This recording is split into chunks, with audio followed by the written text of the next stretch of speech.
Welcome to the Middletown Township Board of Supervisors meeting. Please stand in a pledge of allegiance.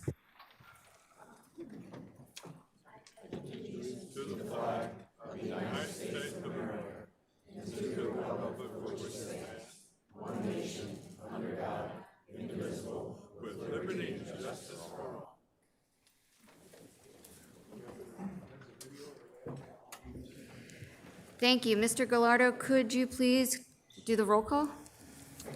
Absolutely. Ms. Hannah? Here. Mr. Leighton? Here. Ms. Kane? Here. Mr. Ksiazek? Here. Also in attendance are Interim Township Manager, Ms. Tioli Coles, Township Solicitor, Mr. Esposito, and Township Engineer, Mrs. Kessler. Thank you. A couple of announcements. We have upcoming meetings and events. Our next Board of Supervisors meeting will be on Monday, August 10th at 7 p.m. Our National Night Out is being hosted on Tuesday, August 4th from 5:30 to 8:30 p.m. at the Municipal Center parking lot. That's always a great time. So right now we have some special items and announcements. You may have seen them. They're pretty famous. We have the Neshaminy High School baseball team. We'd like to call them up, our coaches and the team, up to the dais up here. And we have some certificates to present to them.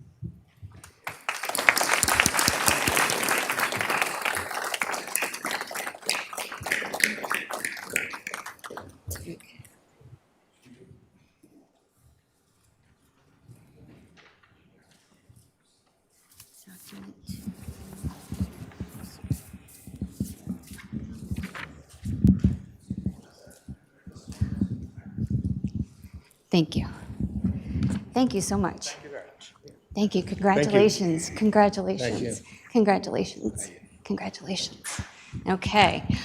The 2026 Neshaminy baseball team etched its name into school history with one of the most remarkable seasons the program has ever seen. Finishing with a 21-7 overall record, the team tied the school record for the most wins in a single season while capturing the first state championship in Neshaminy baseball history.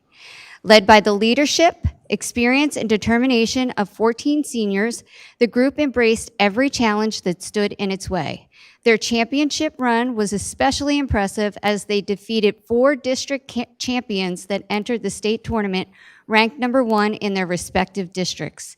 Through resilience, toughness, and an unwavering commitment to one another, the 2026 squad set a new standard of excellence and created a legacy that will be remembered for generations of Neshaminy players and fans. Congratulations. Do you guys want to come up?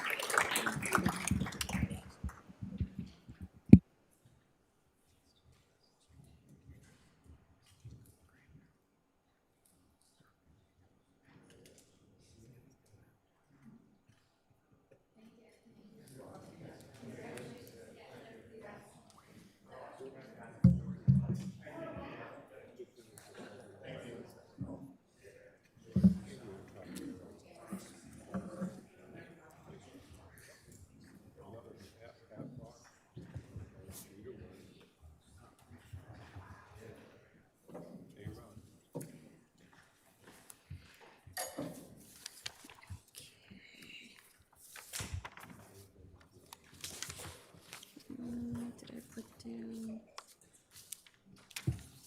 I put down my documents?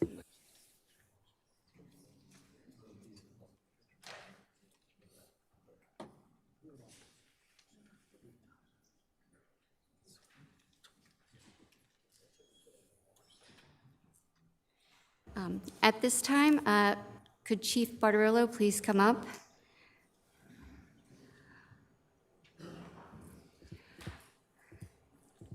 Chief is going to swear in a brand new officer this evening. Good evening, Ms. Hannah, fellow board members. Tonight we are going to do this ceremonial swearing in of our newest police officer, Thomas Pease. So if Officer Pease could come on up to the podium here.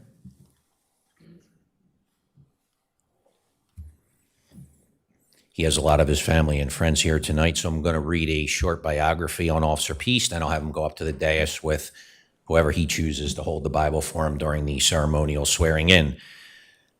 Thomas Pease was raised in Middletown Township and attended the Neshaminy School District. During his senior year at Neshaminy High School, Thomas was a member of the Neshaminy baseball team that won the District 1 championship and advanced to the state semifinal. Following high school, Thomas answered the call to serve his country by joining the Pennsylvania National Guard as an infantryman with the 1st Battalion, 111th Infantry Regiment. During his military career, he deployed to Africa on a combat deployment lasting 10 months. After returning home, Thomas pursued a career in law enforcement. He's immensely proud to be hired by his hometown police department, where he now has the opportunity to protect and serve the citizens of Middletown Township, including the friends and family who call this community home.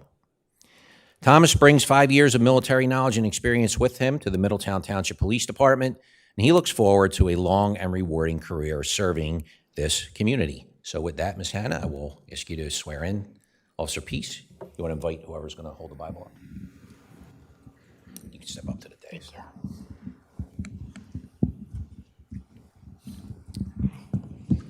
Bible, would you like to hold the Bible for him? Thank you. Who do you have with you? Nice to meet you. Thank you for your service. Okay, repeat after me. I, Thomas Pease. Go ahead, put your hand on the Bible.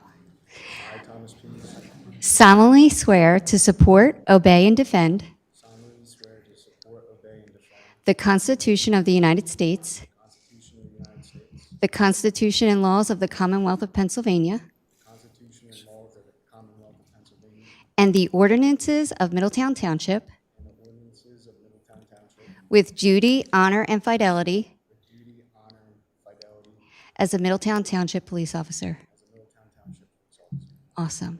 Congratulations. Thank you. Thank you. Thank you. You want to stay up here for some pictures? Okay. Would you guys come out for some pictures? You want to come behind here, Liz, so you get a center?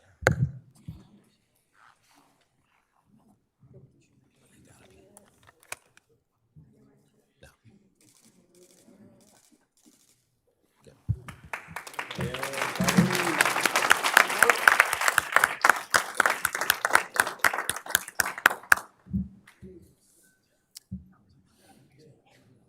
Good job. Okay. And Chief, you have another officer to recognize at this time? That's correct. We're going to do a brief recognition tonight of Lieutenant Aileen Parker. So if Aileen could come on up.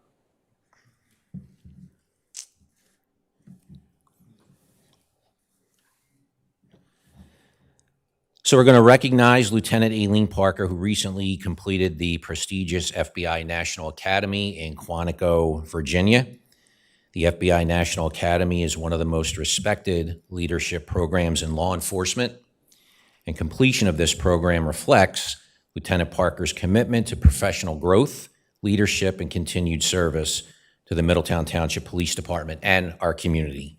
With her graduation, Lieutenant Parker becomes the 9th member of the Middletown Township Police Department's command staff to attend the FBI National Academy, follows in the footsteps of other department leaders who have completed this program. The most recent before her was Captain Pete Feeney back in 2019. So I know it was a demanding 10 weeks, but he did a great job. So congratulations, Aileen, and we did get you a small plaque. It just says, presented to Lieutenant Aileen Parker in recognition of your graduation from the FBI National Academy, 298th session, April 10th, 2026 to June 18th, 2026. If you want to take a picture with the board, you're more than welcome to. So congratulations.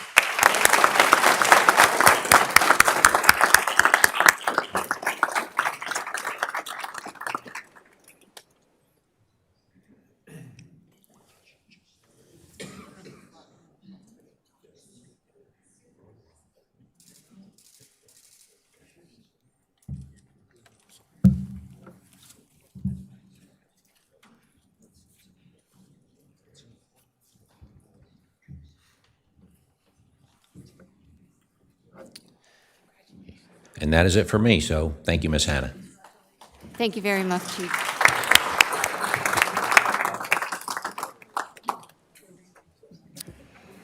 We have so many things to celebrate this evening in Middletown Township. Yes, if you would like to leave at this time, let's take a brief moment before we start our next series of proclamations.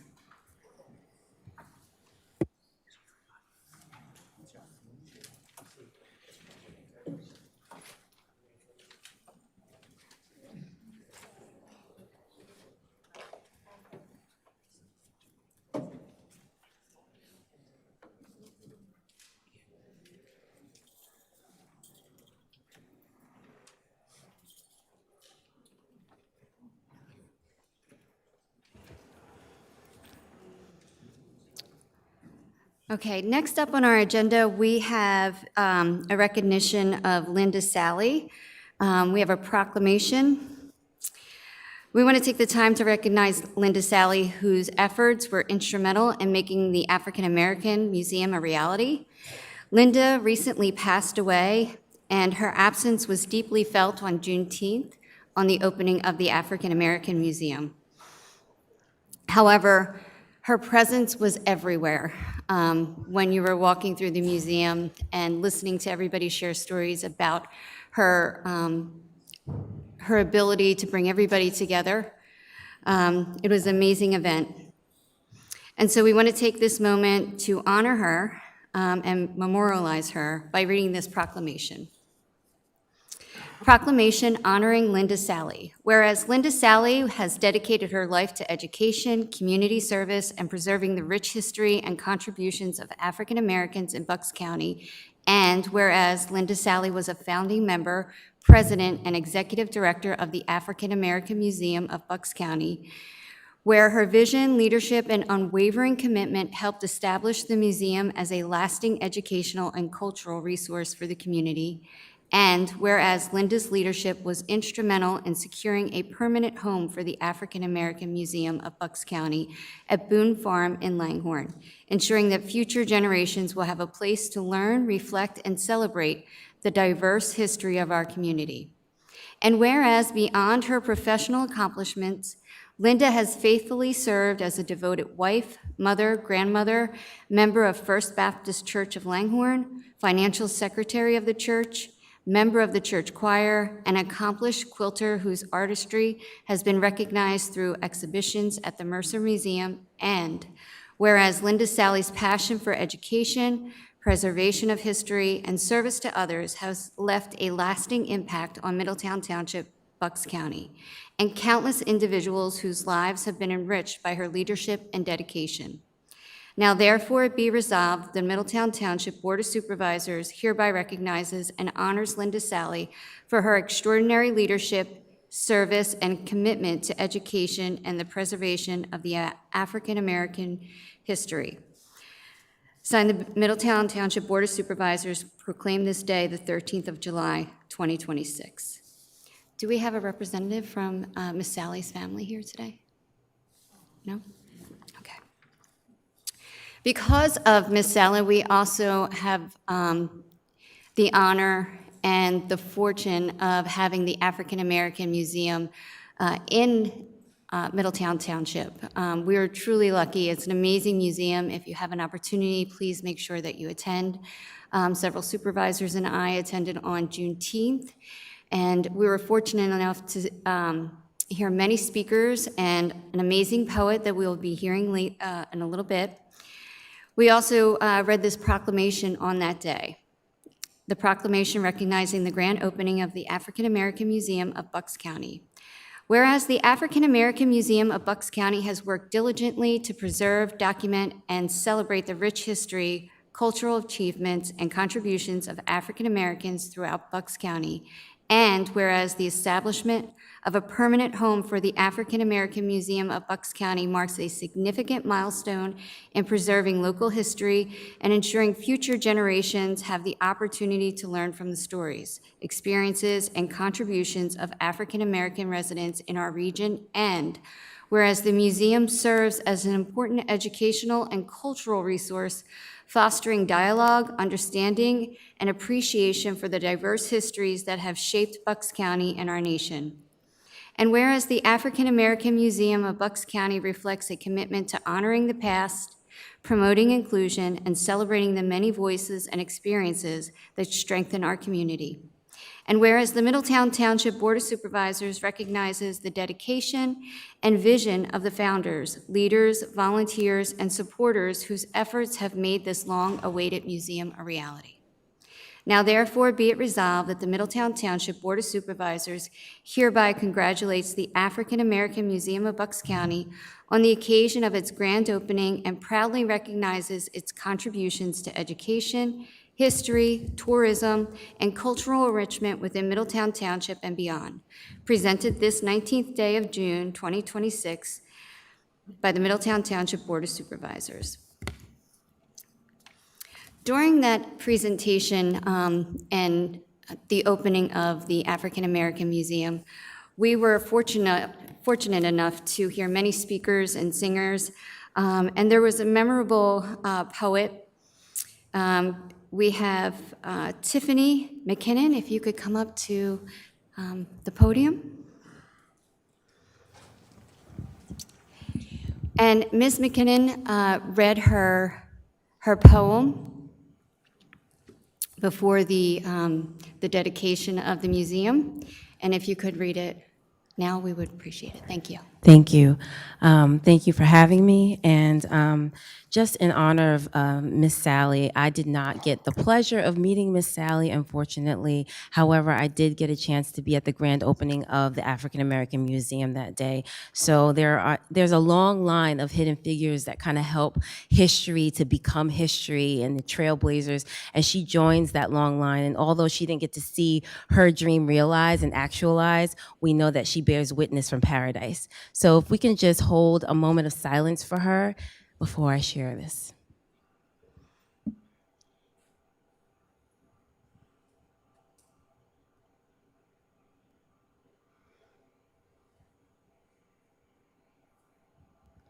Thank you. Before borders, before conquest, before one drop of sweat escaped the brow of a slave, before America was ever called America, this soil belonged to the people who already knew the language of the rivers. The Lenni Lenape, the Ramapo, the Cherokee, the keepers of the forests, the storytellers. They walked barefoot through the veins of this land while the Delaware River still answered to another name. They understood that earth was not property, but relative, not possession, but stewardship.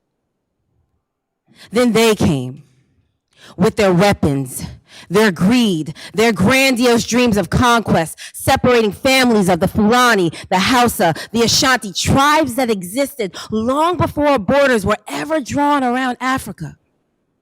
They arrived in droves, and with them arrived my people, carrying pieces of ourselves and losing pieces too. And then came the chains. The chains, oh, the chains. Meant to shackle our hands and feet, but not our souls. Ships arriving and departing from melanated coastlines to indigenous lands, forever intertwining our histories, heavy with stolen breath. Ships crossed the Atlantic, completely unaware that they were carrying future revolutionaries.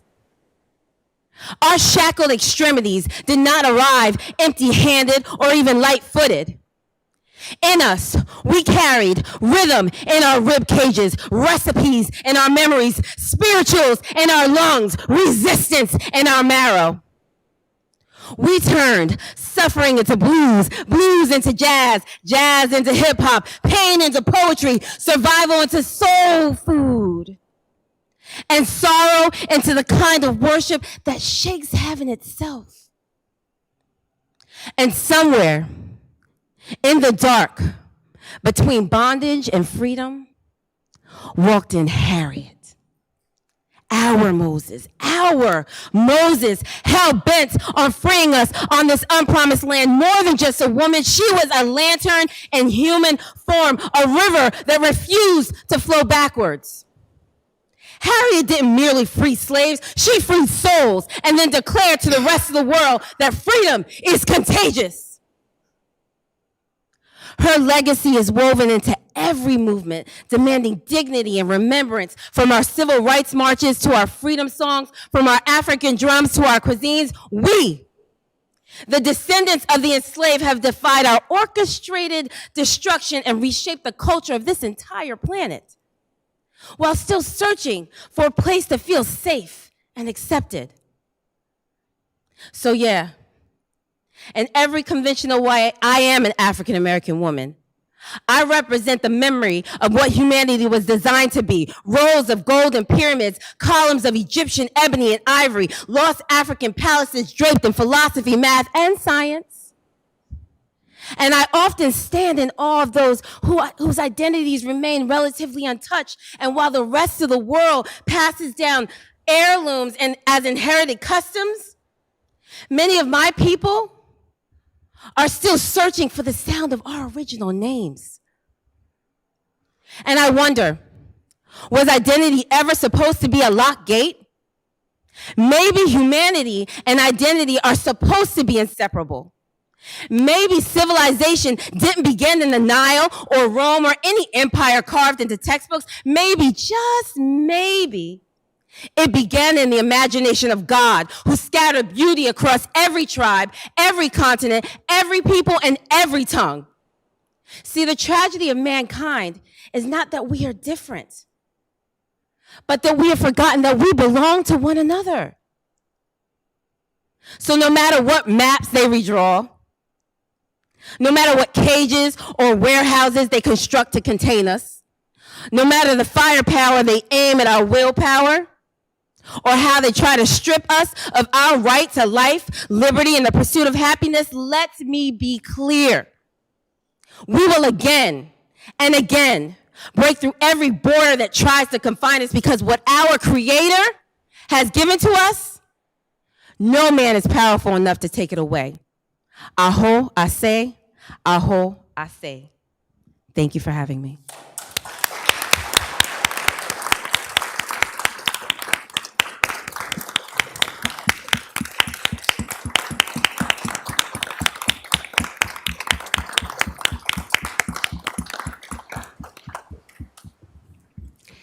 Thank you.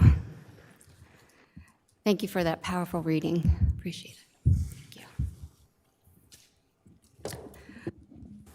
Okay, our next agenda item, we have the Parks and Recreation Month Proclamation.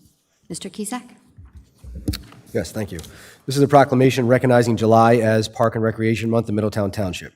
Whereas Parks and Recreation is an integral part of communities throughout this country, including Middletown Township. Whereas Parks and Recreation promotes health and wellness, improving the physical and mental health of the people who live near parks.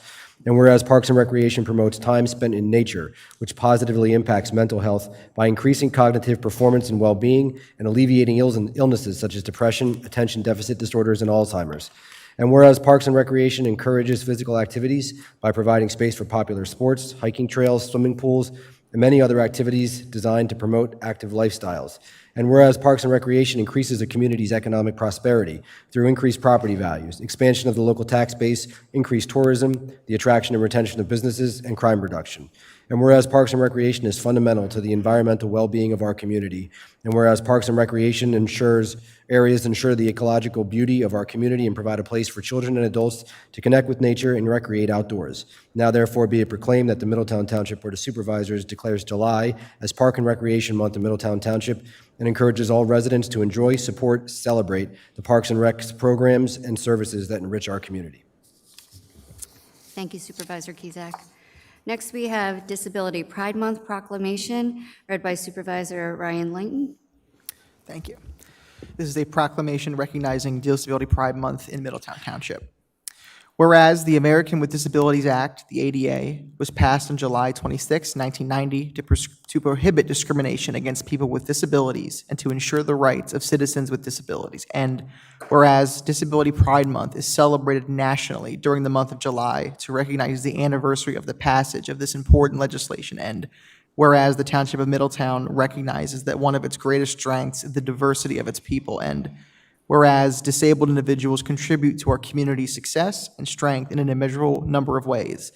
And whereas the Middletown Township Board of Supervisors created a Human Relations Commission in 2020 to express its commitment to diversity, equity, and inclusion in our organization and our community.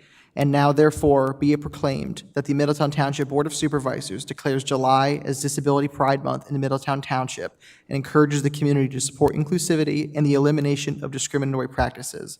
Proclaimed this day, the 13th of July, 2026, by the Middletown Township Board of Supervisors. Thank you, Supervisor Leighton.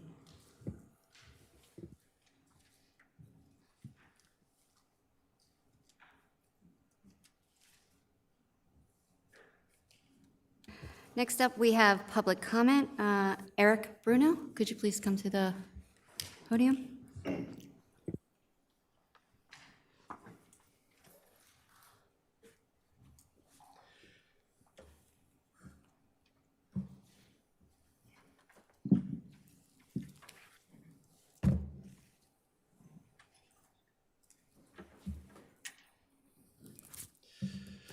Eric Bruno, 79 Sweetgum. Before I start, I do want to give a thank you to Levittown Now. All the research that I've done on this topic I'm about to talk about will be published within the next couple of days by Levittown Now. So you can review all the information yourself if you want to. So you all have, I did have a PowerPoint to do this, but there was some tech issues. We couldn't make them work, but the supervisors do have a copy of the PowerPoint. And I will try to get through it as abbreviated as possible, just for time. So what I'm going to be talking about is making sure that we're accurate in our decision making with decisions with the township. Because if we're not accurate and we don't have facts, we're going to make mistakes, and I don't like that. So if you guys will go to your second page, we're going to start with an example. The example that I have is going to be the discussions that we talked about during April's meeting. During April's meeting, agenda item number 10 had a area where we talked about a property out on Old Lincoln Highway that we went ahead and we rezoned. Lots of conversations about this property being contaminated or Superfund site or whatnot. And I just want to make sure that we get this into the record. I'm only going to play one, or I'm going to play two. I'm going to play what the petitioner said, and I'm going to play just one supervisor, but I want to assure everyone watching at home and everyone watching the recording that this is something that let's just say 4 of the supervisors talked about. The one who did not talk about it was Ms. Kane. Ms. Kane, we'll get back with you in a second. By the way, I just want to make this statement too. Based on the information, I'm not trying to throw anyone on the bus. Based on the information that you guys got, okay, I would have made the same exact decision, because what we did is we rezoned it based on. This site is a legacy Superfund site. Been there. Being told that. So that's what we were told. And like I said, I'm only playing one. With the Department of Environmental Protection and clean Yes. up what is the entire site. They wouldn't be able to do anything until we knew that they had all those approvals from those higher agencies, especially on the federal and state level. So Thinking sort of broadly, so in addition to the getting the conservation easement, we also, assuming there's land development, we'd also get a cleanup of what is now a hazardous toxic That's right. property. Okay, so it does go on. Again, the word Superfund and brownfield is said a lot. I'll put timestamps on the Levittown Now material so everyone can look through it. So I actually have a little bit of knowledge about Superfund sites. So I went home that night and I was very curious about what was there, okay? So I went onto the Superfund website through the EPA, and it said no information provided, and it was not a NPL properties on the NPL list. And I was like, what is this? So I called the EPA, and I got a guy named Mike McDonald, and he was very nice. He is Region 3 is our region in the EPA. He was very kind and said that it's not a brownfield site. It's not under his jurisdiction. He's the head of brownfield sites for Region 3. And he doesn't think it was a Superfund site either. He said, check with the DEP. So I called up the DEP, and this poor woman, Her name's Sarah. I feel so bad for her. I spent an hour on the phone with her just learning about things. And she sent me to the database. I guess it's called EMAP PA. And then she also told me to contact the records office in Norristown, which I did. They said that they had some information. And so I went out there and I looked, and they said I had to come out there. They couldn't send it to me. So I went out there, and it's so funny because they had it on something called, for the younger people here, something called microfilm. And they only had a microfilm reader. They didn't have any way to transfer it to digital. So I went there and I went to a blast from the past and dealt with that. And I had to take pictures with my phone. That was the only way I did it. The wealth of information that I got told a bit of a story. So there was a 67 permit about this being a landfill. And then there was a 67 letter, 74, 75, 79, and 80 samples were taken there. And the permit said, the type of rubbish to be disposed at this site will include building materials, wood, glass, crockery, broken concrete, broken asphalt, and similar materials. So building materials, both inorganic and organic materials. So what happened was there was a couple letters that was sent out by Middletown Township at that time to the owner at that time in the 70s about something called leachate, which is also AKA garbage juice. There was some complaints there. So that's what the samples were taken. They went through, and there were instances of ammonia, TOC, which is total organic carbon, and COD, chemical oxygen demand, and that indicates levels of high biodegradable mass, which makes sense because it's these type of materials that are on there. There was also another letter there from the 1981. It was actually a letter from the Philadelphia Electric Company. They were out checking their natural gas lines, and that they found combustible materials that was not natural gas. It was methane. So that set off a request to the EPA to do a study. Now, we're going to put a pin in that real quick, and we're going to go over to Ms. Kane. Now, I'm not going to play it, but Ms. Kane asked about a 200-foot buffer when we only need a 150-foot buffer. Her concern was about the change in ordinance, which is great. We weren't ever told why it was 200 feet and not 150 feet. It was kind of like inferred that it was only out of their goodness of their heart that they're going to give us 200-foot easement, conservation easement. Well, the Philadelphia Electric Company, having a gas line there, told me, wait, what else is on there? Is there an easement there?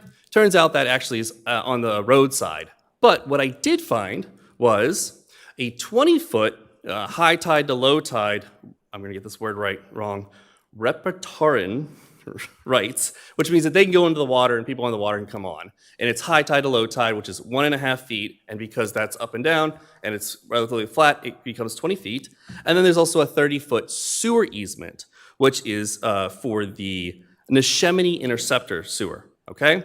So 20 plus 30 plus 150. Yes, you can have overlapping easements, but this is just easier to do. So that's where we got the 200, and that's we were assumed it was going to be out of the kindness of their heart, not that there was a sewer easement there. Mr. Bruno, Yes. I'm sorry to interrupt you. You have about 2 minutes left. I'm going to go until this is done. Yeah. We've given you 10 minutes. I just Thank you. fine. Okay, so there was an 81 field observation that did find that there weren't that as many contaminants. But there was also an 83 after that. That's in this one. After that, there was an 83 letter with another request for a deep in-depth field study, which is this, which was done in 1985. So I foiled it, and I found the 85 report is there. And what did the 85 report said? It's remediated. It's done. It's not a Superfund site. It was found not a candidate for national priorities list. And by the way, that interceptor, the leachate was able to be gathered and thrown down thrown down that list, or thrown down the interceptor, which if it was highly toxic, the sewer company would not take it.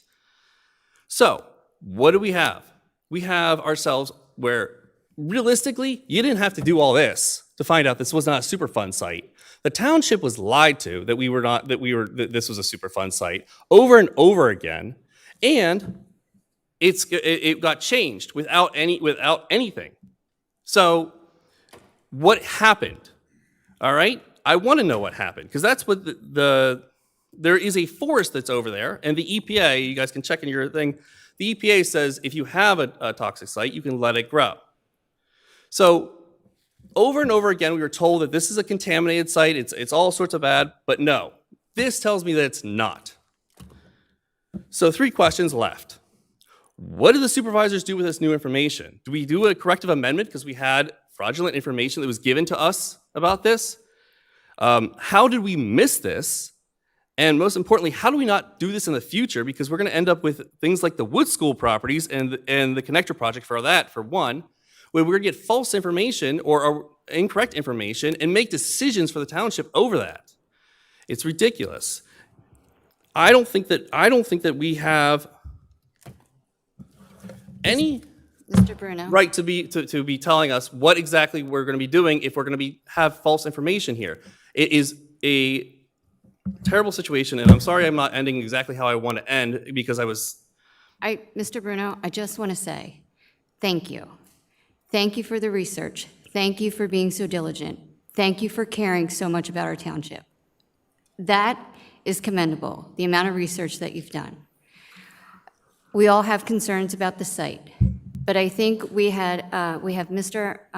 Kessler, we have Mr. Esposito, and we have Mr. Ennis that are going to address some of the questions that you have. So hopefully that will relieve some of your concerns. okay. I just want to put out here, okay. You all said it was a Superfund site. And I think Mr. Ennis is going to speak to that. Okay, I mean, he can. Let me put this out first before you get it out there. Thank you, Mr. Bruno.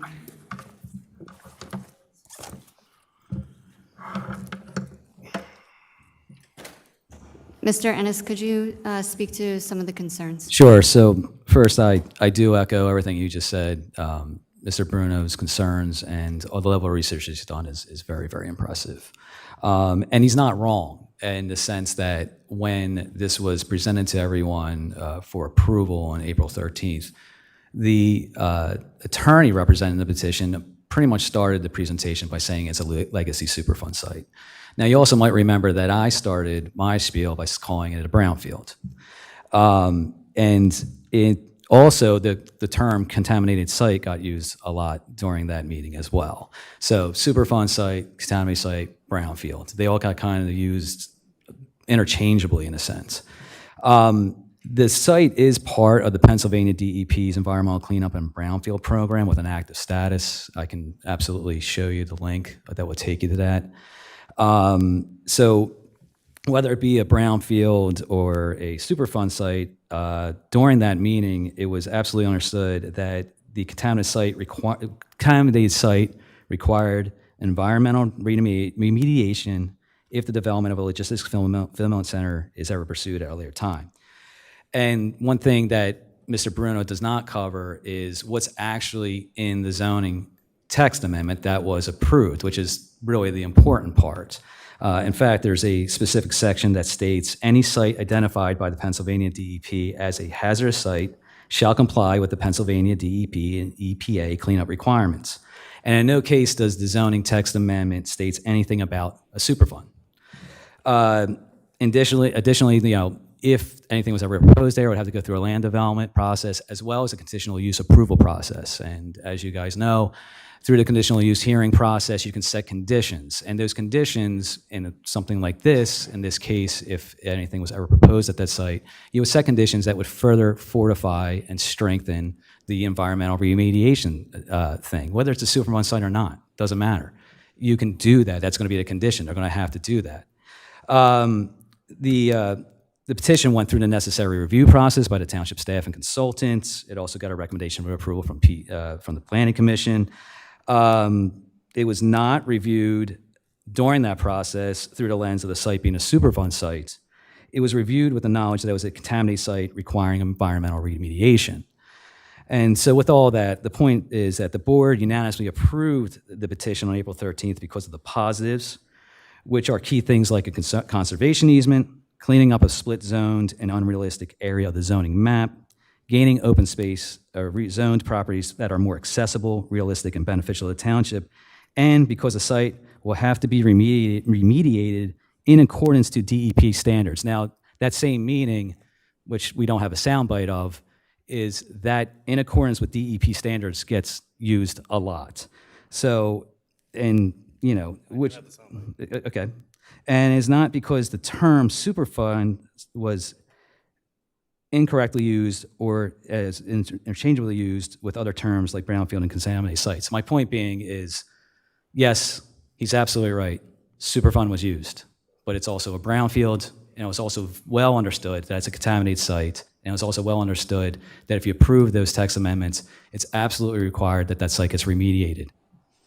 And I will defer to the township engineer, township solicitor, or the township manager for further So comments. we did confirm that it was contaminated, and it's still contaminated and needs to be remediated. Okay, a couple things. One, I asked, and Jim, I'm not trying to throw you under the bus. Mr. Bruno, I'm sorry to interrupt you, but you've had your time. We have to address the concerns, and we have to move on to the rest of the residents. My apologies. At any time, at any time, you can reach out to the township manager, Mr. Ennis, Mr. Esposito, or Mr. Kessler, myself, anybody on the board, and we will hear your concerns. But we've answered your concerns. Madam Chair, if I can just add just one I'm thing sorry, on the. we have a number of people on 1 second, okay? Joe Fitch, 346 Wyoming Avenue. Hold on, Mr. Fitch, you're going to have to wait.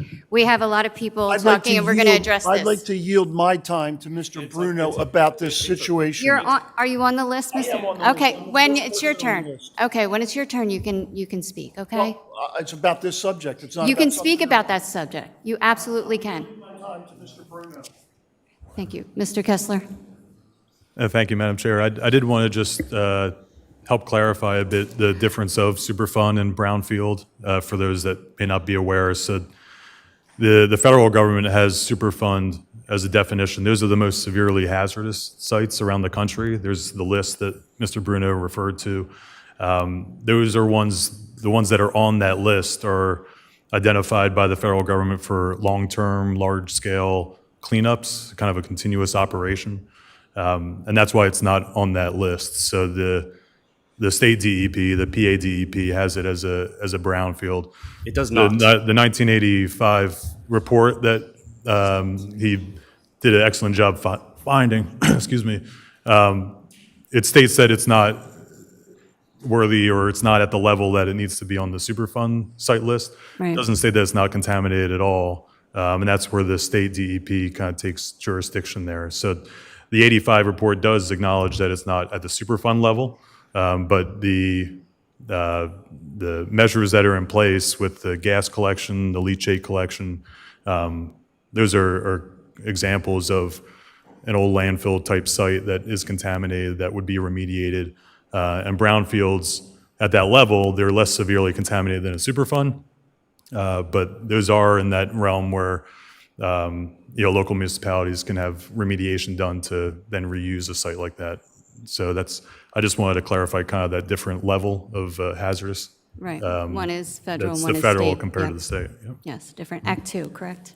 I don't want to take up any more of the time. All of my information to the people of Middletown Township I will give all of my replies on the Levittown Now article that will be coming out in a couple days because no, I have information that shows that is incorrect, and I'm just not gonna. I know there's people waiting, so Thank you, Mr. I'm respectful Burnett. of other people's time, but that is incorrect information. Thank you, Mr. That Burnett. information was Ms. Hannah, shared. I just We wanted went through to that. say two things real quick. First, there was no documentation presented by the applicant in the petition that specifically called it a Superfund site. It always said contaminated site in the information that was provided to us by them. The term was used interchangeably in the meetings, but they didn't presented to that is in the documentation. Also, myself, Mr. Kessler, and Mr. Ennis would certainly be willing to sit down with Mr. Bruno in the next couple weeks and discuss this further with him separately out of here, so we don't take any more time of the township here. Thank you, I appreciate that. Our next resident speaker, Paul Schneider. Sue Dunkley, are you okay? Sue Dunkley was interested, her husband is home not feeling well. Would it be okay, she's on the list too, would it be okay if she went ahead of me? I was right. She's right after you. Switch? Sure.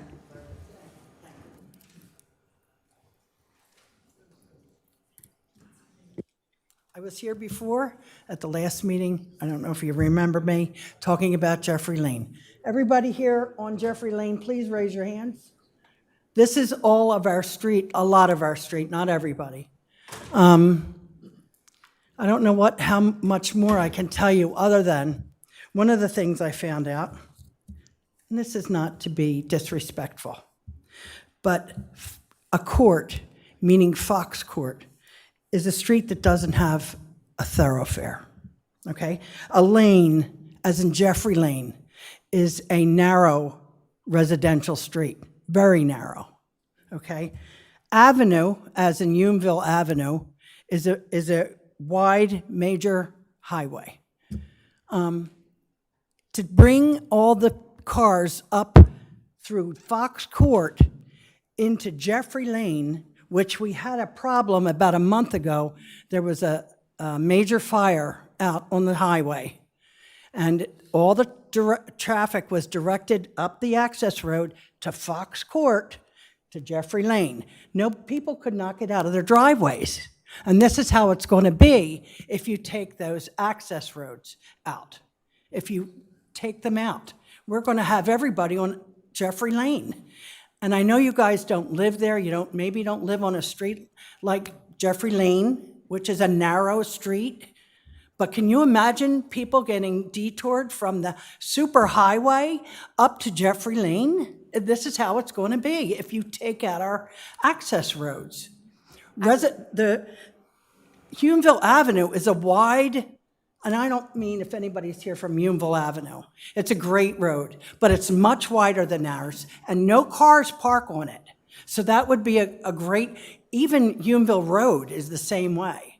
Not as wide as Unionville Avenue, but there's no parking. So cars could get detoured down there.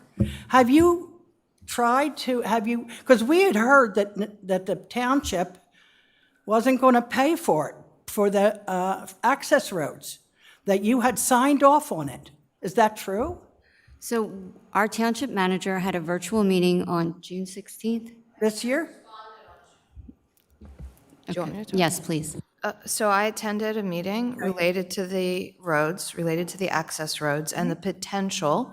They drew up a plan of the potential for keeping as many aspects of the access roads open as possible. Right.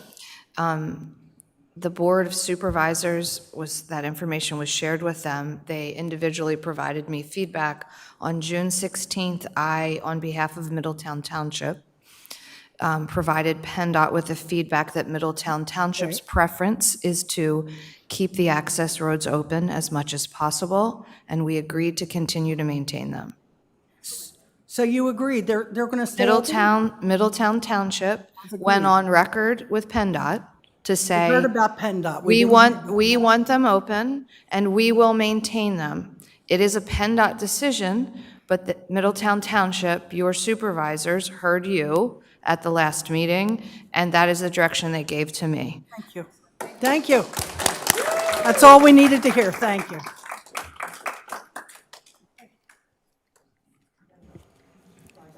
Okay. Mr. Schneider? Paul Schneider, taxpayer, not resident, property right over here at 10 Black-Eyed Susan, and I'm with No Cloverleaf. Obviously, what you've talked about tonight is great for the people of Jeffrey Lane. As I've seen descriptions of what PennDOT is going to do, probably not so great for some other streets, including South Bellevue Avenue, where now all the traffic is going to be going. So this process was flawed from the start when Representative Hogan and Senator Farry reached out to PennDOT and said, can you do save the access roads without, and they said, without connecting them to Route 1?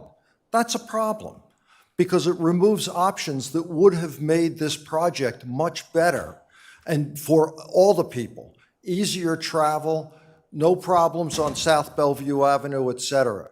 What I would ask of you people is, I understand you've done a great job for your constituents on Jeffrey Lane. I applaud you for that. But there are other areas that are having problems still with this issue. I would request that you continue to hold PennDOT's feet to the fire and request a project that they come back to the table with a project that works for everybody rather than just primarily for PennDOT. So I appreciate everything you've done. I'm very happy for the people on Jeffrey Lane, but I really hope that we can make this project, instead of settling for half a loaf, that we can make this project even better. So thank you. Thank you, Mr. Schneider, for advocating. Next up, we have Caroline Mail. Mail? Okay, sorry. Did I pronounce that correctly? Yes, hi. Well, you already said Caroline Mail. Sorry, a little nervous. I'm the president of the HOA at Windy Bush. I don't know if you know where Windy Bush is, where the townhouses that border the golf course, the farm, and the Friends Meeting House Cemetery. And I'm here tonight to discuss an easement that the township entered into with the association in 2003 regarding association property being used by Middletown Country Club. A portion of the men's and women's 10th tee boxes are on the cart path from the tees to the fairway are on association property. The easement allows the township to use the property for the golf course, and in return for the easement, the township agreed to maintain both sides of the hedge line along the property line between the course and the community. This hasn't been happening, and I have correspondence from 2005 all the way back then asking that maintenance be completed. And this effort to have this work done has various different versions of our board dealing with this. So in April 2025, we reached out to the township about some trees in the hedge line. They directed us to the golf course. We met with the golf course. We talked about the trees. The guy was like, I have no idea what this easement's about. And that was that. So fast forward this year, tried to reach a resolution again.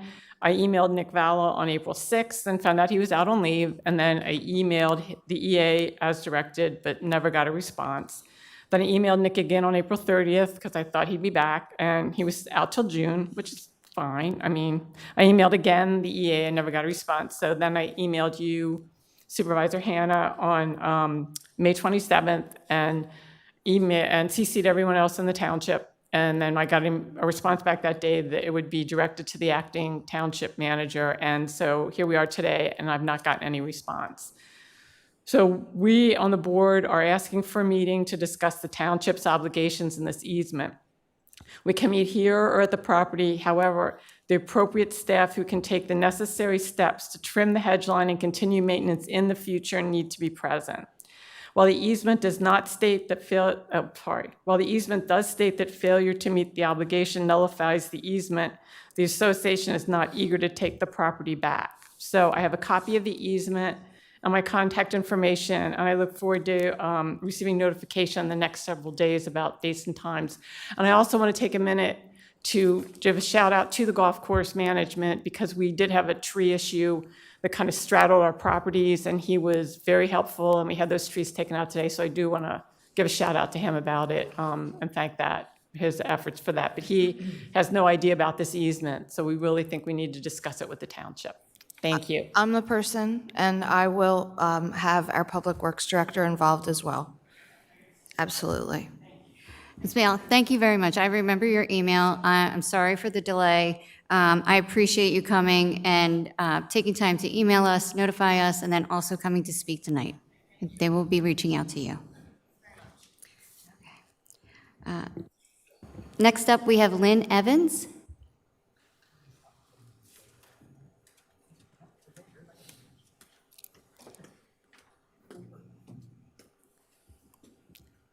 Okay. I have Mr. Dave Cahill. Anybody else from Jeffrey Lane who wants to go? I can wait till the end. If they want to go in front of me, Jeffrey Lane. They answered us, so we're good. You're good? Thank Okay. you.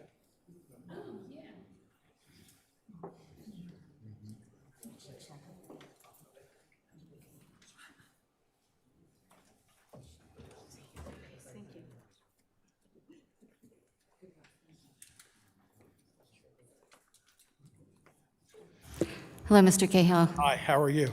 I'm well. Could you state your address, please? Yeah, 462 Cynthia Ave, Pendle. I had a couple questions about the loan payments, the payoff for Tower 8. So the supervisors voted in September of 2025 to an MOU to pay off the loan for Tower 8, $569,000. Is there a reason why the supervisors voted for that payoff? Mr. Cahill, we voted it was time to vote for that. You were there at the meeting, I believe. Yes. Yeah, but it was the money came from the truck fund and the supervisors voted. Is that something that by law needs to be done? To vote to pay that off with township tax money? Mr. Esposito.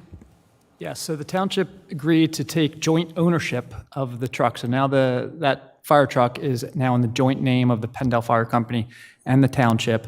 So the township agreed to pay the remaining payoff, basically pay its portion.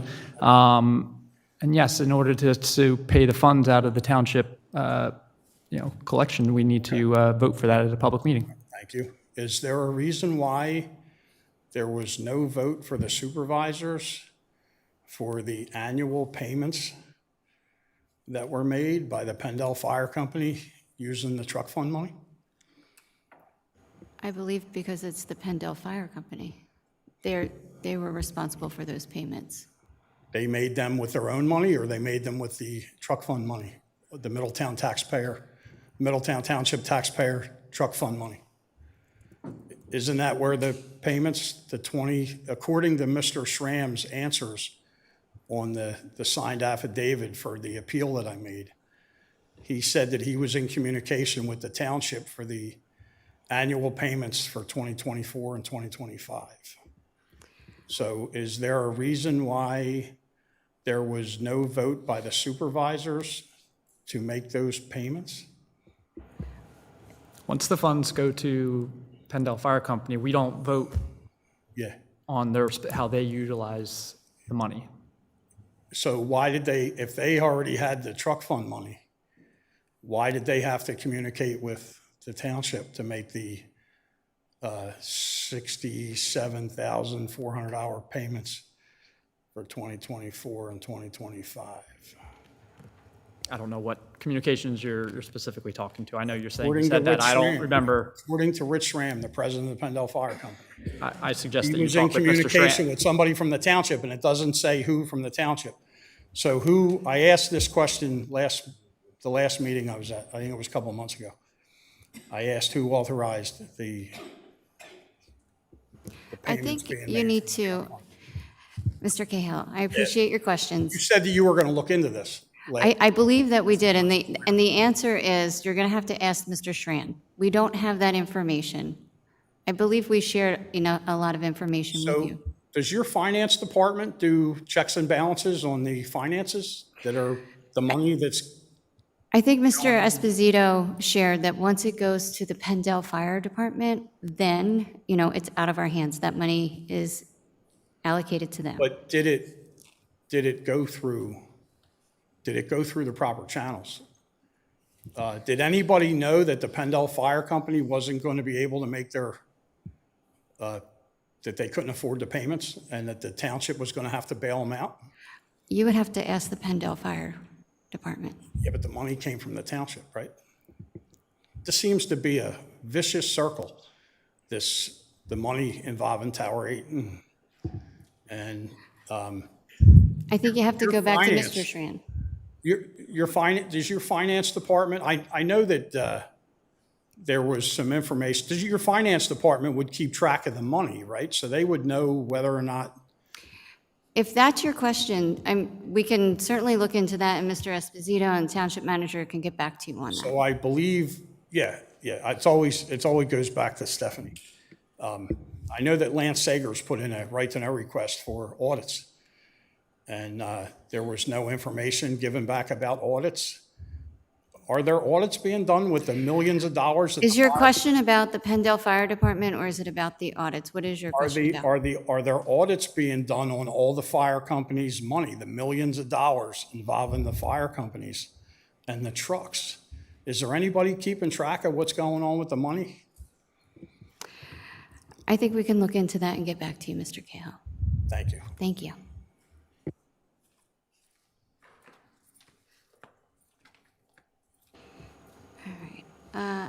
Mr. or Mrs. Flynn, I'm sorry, I'm having trouble reading the first name. I'm sorry? Oh, the baseball player. Okay, all right. Well, yay, they were here. Are they hidden, Joey and I guess Carol Zetterberg? Is Carol here? Okay, Carol. Thank you.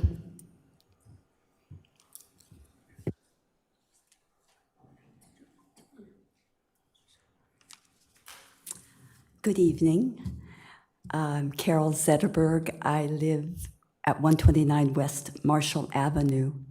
But I'm here tonight to represent the membership of Langhorne Open Space, which is a land trust located in this area that covers Middletown.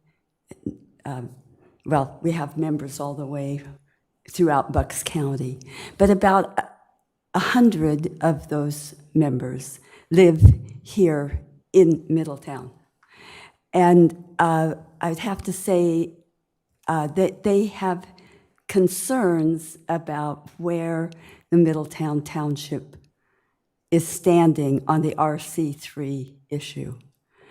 I am happy to hear Jeffrey Lane expressing themselves, and I'm happy to hear that the township manager spoke to PennDOT and received some qualified assurances. I would warn you to be cautious about trusting Middletown. We've been dealing with Middletown now, we and the RC3 No Cloverleaf organization. We've been dealing with Middletown now for about 5 years. PennDOT. Excuse me, what did I say? Okay, well. I'm hoping that you can trust us. I'm hoping. Oh well. It's okay. Forgive me. So we've just been trying to work with PennDOT to be sure that the people of Middletown and the other people in the area who are losing the access roads and having the traffic of Route 1 added to their residential streets. And this is happening not only with Jeffrey Lane, but of course the plan, if you've looked at it, calls for a lot of traffic going on to Gillum Avenue, which is just a regular residential area. We have complaints from our membership of over 200 families, and 100 of them being in Middletown Township, that the plan calls for this increase of traffic coming off of Route 1 going onto Highway 413, which is ruining a lot of people's lives, going all the way to the Newtown Township border. It's about 4 miles right between the beginning of the influx, which is around Middletown Township and Langhorne Manor and Langhorne Borough, that this traffic would be coming in. I'm sure you have at some point in your life tried to go through the intersection at 413 and 213, which is known as West Maple Avenue locally. It's truly a mess, and although it's located in Langhorne Borough, it involves thousands of the people in Middletown because everybody has to go through that. I would say that the people in our membership have been concerned about what might be perceived as a lack of interest in an issue that is not only has to do with health, it has to do with safety, it has to do with quality of life for your residents, our residents.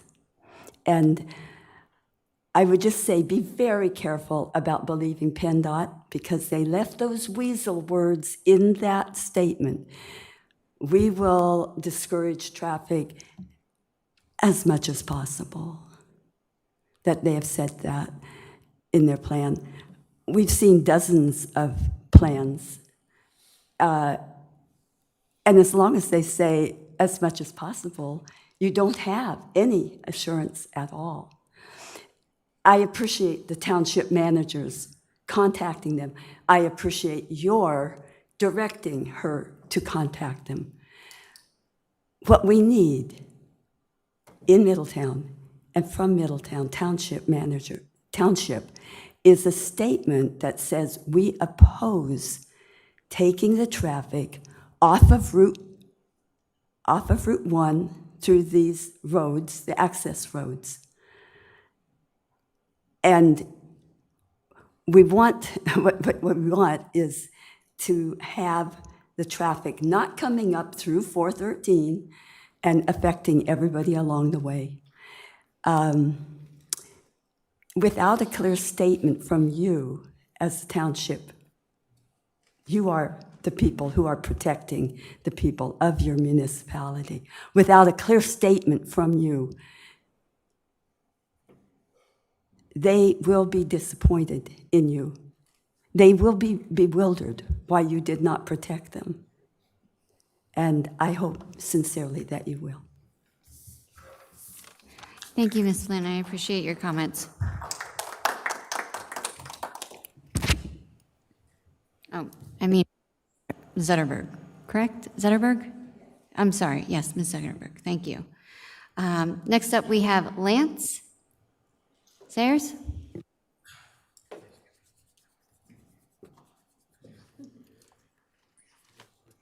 Good evening, Lance Segers, Middletown Township. Well, it's not my fight, what Mr. Cahill, as far as PennDOT Fire Company. I did ask for some dates of audits because per the MOU, every fire department is supposed to be audited once a year by Middletown Township or a accountant of the fire department's choosing, and we're supposed to get that audit. So to sit back and go, we don't know what the financial situation of the fire companies, well, then that's just either neglect or, just bad work. All right, and that MOU is over 10 years old.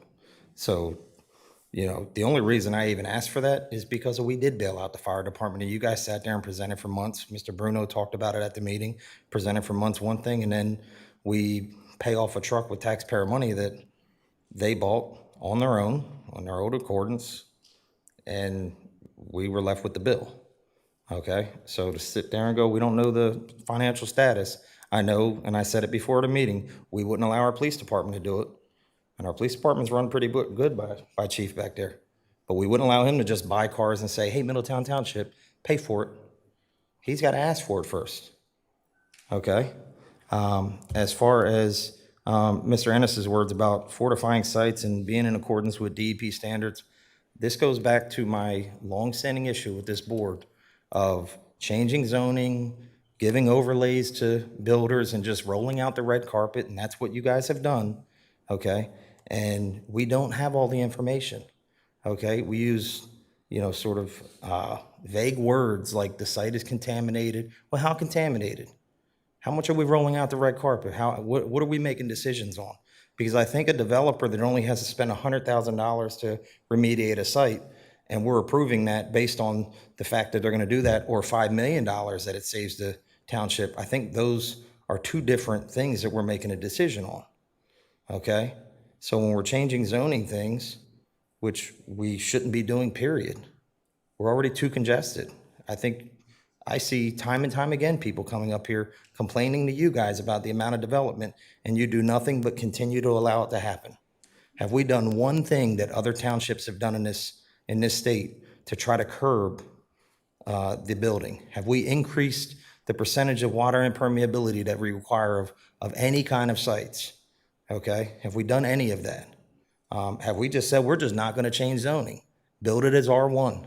Build a single family home. I'm sorry you won't make $40 million, but you'll still make a couple million. Have we done that? We don't.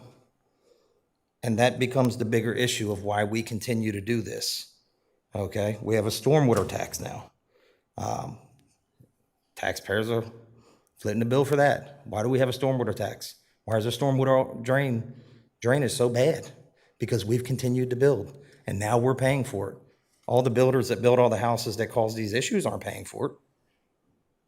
So when we talk about making informed decisions, okay, and the fact that Mr. Bruno has to go do research that appears to contradict what the research of our own employees have done, okay, that goes back to who are we serving? Are we serving Middletown Township residents, or are we serving contractors? Are we serving builders? Okay, and I would, encourage anyone to watch a zoning board meeting and listen to what a resident that owns a single family home has to go through in order to build a patio or a deck. Or I watched one where Mr. Bruno was trying to get a windmill put on his shed that it took an hour and a half, and he owns his home. He's a resident, pays taxes here. There's multiple people that ask builders all the time, where are you from? None of them are ever from Middletown Township, but we roll out the red carpet. So I think it's a travesty what you guys did to him tonight by cutting him off at 10 minutes. I think Mr. Bruno's always been respectful. I think he's always treated this board with respect. And to cut him short when clearly he has done his due diligence to present information to people, and now they have to go to Levittown now to find it instead of being presented it to you guys. I don't know if that sends the right message as what this board is about. So, thank you. Thank you, Mr. Sayers. We have had quite a few people on our list. I don't have any, is this Mr. Fitch? There's an arrow. You went all the way to the top. Okay. I was on the top. I was the first one to sign, so it doesn't matter. I'm not going to beat a dead horse. It seems like Middletown, as a hand, doesn't know what the other fingers are doing. Everything it's like a hot potato. The variance board does that, or the board of supervisors does that, or the building department does this. I don't see anybody talking together. We overbuild this community, building on 50-foot lots when in the book it says that it has to be a 10,000-foot lot. I mean, it's just crazy. We don't know what's going on with this property. Is it contaminated? Is it not contaminated? If it is contaminated and that water's leaching into the Neshaminy Creek and going downstream and flooding other properties, why isn't Corman being fined for that? DEP pushes it to EPA. EPA throws it to somebody else. Nobody wants to take responsibility for what has been done in this community. And it's very sad. Like you said, we're footing the bill for this stormwater management that the township has created. My parents lost close to $200,000 in a '96 flood, and now I'm getting a $60 bill to fix it. And I don't see us doing anything that to help resolve the problems, So I'm not expecting an answer from you guys. I just, again, need to voice my opinion. Thank you. I appreciate your comment. I appreciate you attending and voicing your concerns. That being said, we are all residents here. We all have the same concerns. The information that was shared by Mr. Bruno was very much appreciated his due diligence, his research. We also have information that says that it was just imprecisely inaccurate. It is contaminated, and it has to be addressed. So we need to do that. Stormwater fee, like you said, we had lots of flooding. People lost a lot of property. We have the fee in place to help ameliorate the issue that is happening with the flooding, because the houses that were built here a long time ago did not account for the types of rain and the water that we're getting now. We also have a lot more building now. So we do have that water fee to help with that, so that we can address certain issues. And when we go to build, there are things in place, we have requirements in place where you have to address the stormwater.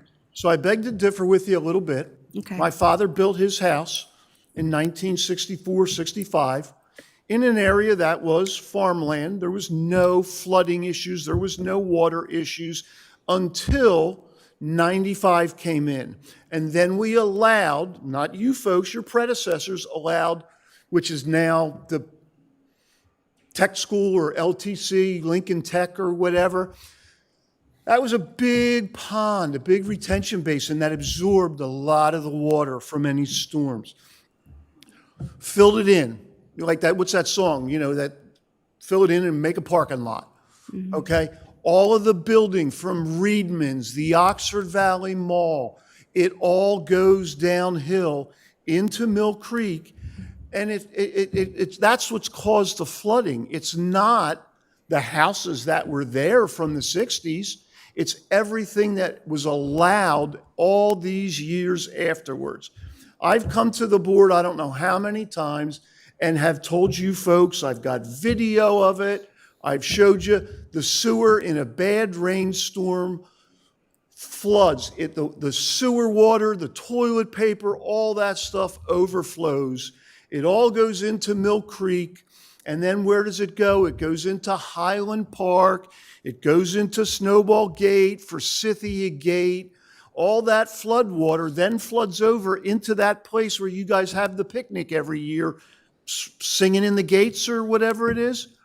All that sewage water, when that water raises, is all in there where they're playing hockey and where the kids play and everything like that.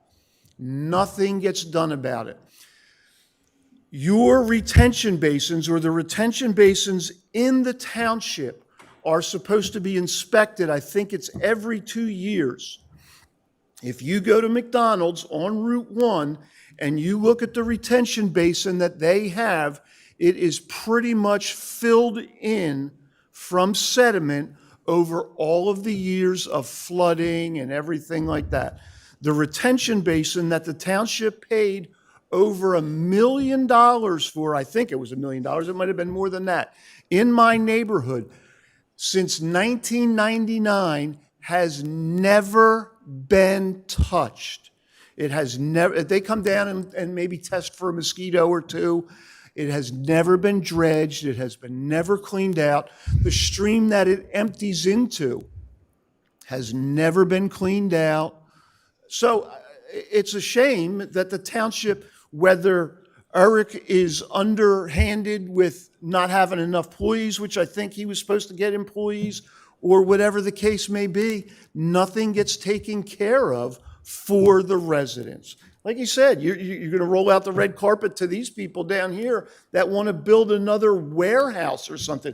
You got 2 warehouses right here that we don't collect taxes on from, again, what I understand, because there's no use of occupancy. Those buildings were built to the plans that the township approved. They are ready to be used for what they built them for. Why don't they pay tax dollars on it? Just because they don't have a tenant? Why is that my responsibility? It doesn't make sense. You know what I mean? We need common sense to figure this stuff out. Thank you. Okay, we're going to take a 2-minute break in between our next agenda item. If everybody's finished with their, I don't have any more names. Are there any more? Oh, I'm so sorry. Oh, no, you don't have to rush. I just thought we were finished. If there are more people who have something to say, please come up, state your name and your address. I just don't have any more names on the list. My apologies. My name is Tom Walker. I live at 504 Periwinkle Avenue. Feel a little sheepish because my problem is like so much smaller than all the other issues you've been dealing with, and I can see the kind of stuff you guys have to deal with. I live on Periwinkle Avenue, which is, if you don't know, it's on the border with Southampton Township, kind of runs right along a street away from the Neshaminy Creek, so we're quite familiar with floods down there. And it's also, what's happening, there's two issues with our street. One, the road situation, the paving is horrible. Did anybody happen to get forwarded some pictures that I had sent? Oh, very good, happened. Yeah, I consulted with Miranda Colon and also Joe Hogan's office. They both suggested that I come to this meeting, although I can see my issue is really small compared to the other things you're dealing with. And also the Citizens Traffic Commission, which is tomorrow night, so I'm going to go there too to get their support. So the condition of the roadway is awful.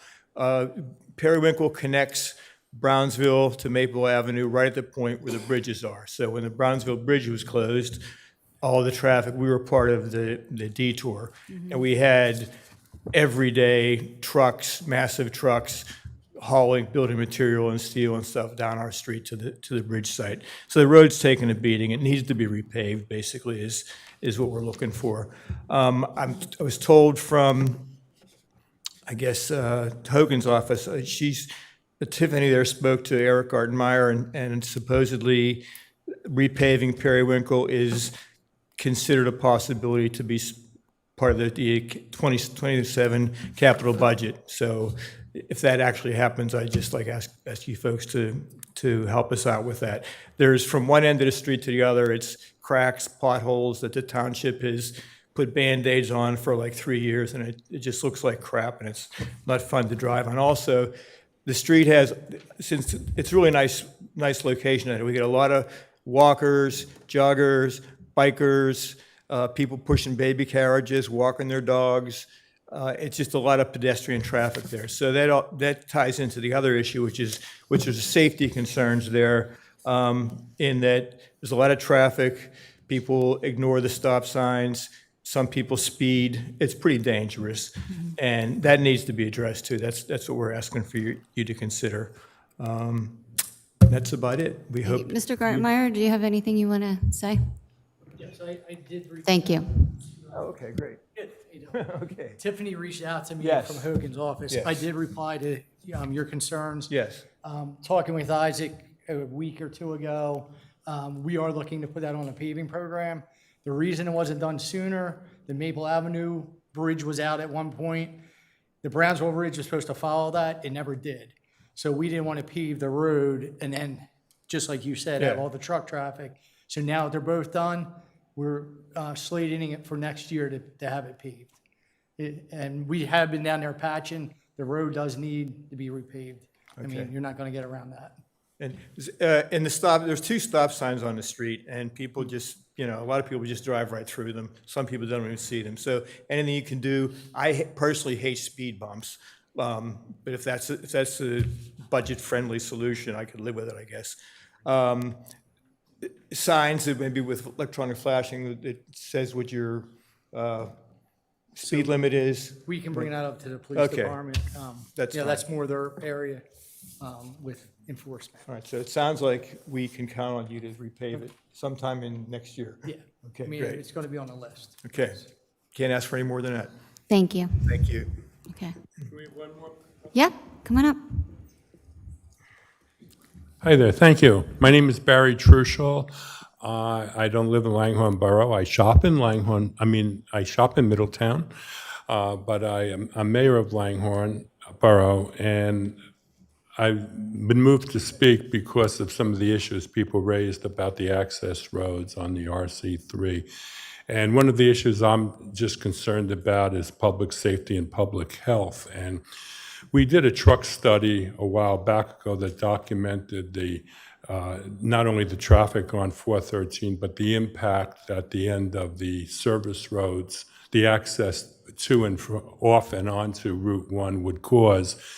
And there'll be people in Middletown on a certain area, as well as neighboring municipalities, that could pose a risk to health if someone had a heart attack, had to have a stroke, was in a serious car accident on Route 1 and needed, where time is of the essence, and the elimination of the entries to onto Route 1 and the exits off, getting off to Route 1 could, sometimes you have a golden hour, and we've documented, which I'm willing to share, the studies that we have. If anybody wants, you can just look me up on the internet, and I'll be able to provide that.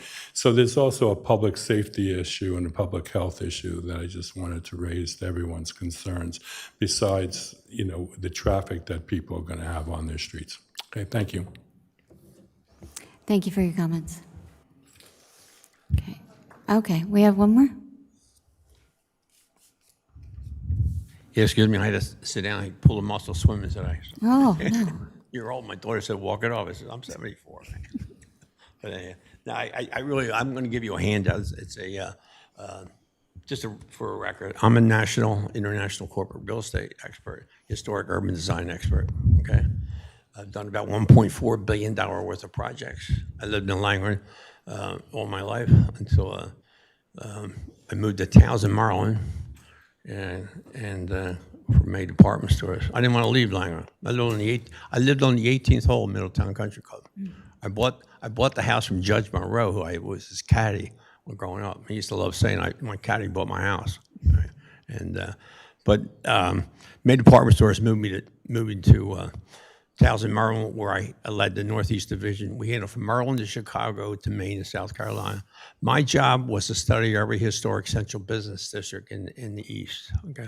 And that's where I got into architecture, and that's, and my daughters know what I do. I said, we're not gonna bug everybody till we wait and see what Toll Brothers doing on Bellevue Avenue and on the corner here. And I said, there's a 90% chance I don't think they know where they're at. Okay, they really don't. And what I seen, and I know these guys, by the way. I go to shopping center conventions with those guys. I said, they're not even close. What I saw Betts come in here with that planning commission last week, it really was horrible. It's not even, you come in here with 290 units, and then they're beating you up for another, like 400 units from Toll, okay? And, and they're not even talking about the history of, they're in a community where, you got the AME church there. Nice families live there. I know many families that I grew up here. So, so we did a plan. It's a blueprint how to get this work. So, and I told my daughters from the beginning. I said, you know what?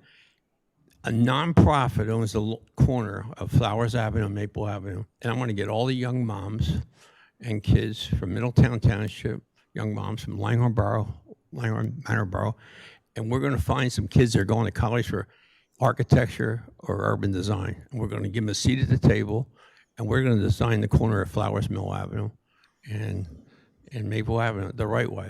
All right? We don't need text amendments. We don't need zoning changes. We know how to, the first thing we do is come in, we get people walking, and we connect the existing boroughs, okay? So the existing Langhorne borough. But we do the, I can coach any architect in the United States tomorrow morning or any town planner, okay? We know every inch of Langhorne Borough. I know every inch of Long Island. I once toured Levittown, Long Island, and Levittown, PA on the same day, and Bristol Borough with the former CEO of Woolworths, former national real estate manager for Walmart, and former national real estate manager for Foot Locker. So I love art. I love design. We don't need a, it's about the community getting a seat at the table and young families. Yeah, Thank you. Do you have something to share with us? Yeah, we do. We want to give you a handout. Yep, I'll come and get it. My daughters and I give it. We really like to get a meeting with Stephanie, Jim, and Nick, so they'll be able to tell we can tell your new township manager where Middletown sits historically in urban design, okay? If we could get a meeting with Stephanie and Nick and Jim, I really appreciate it.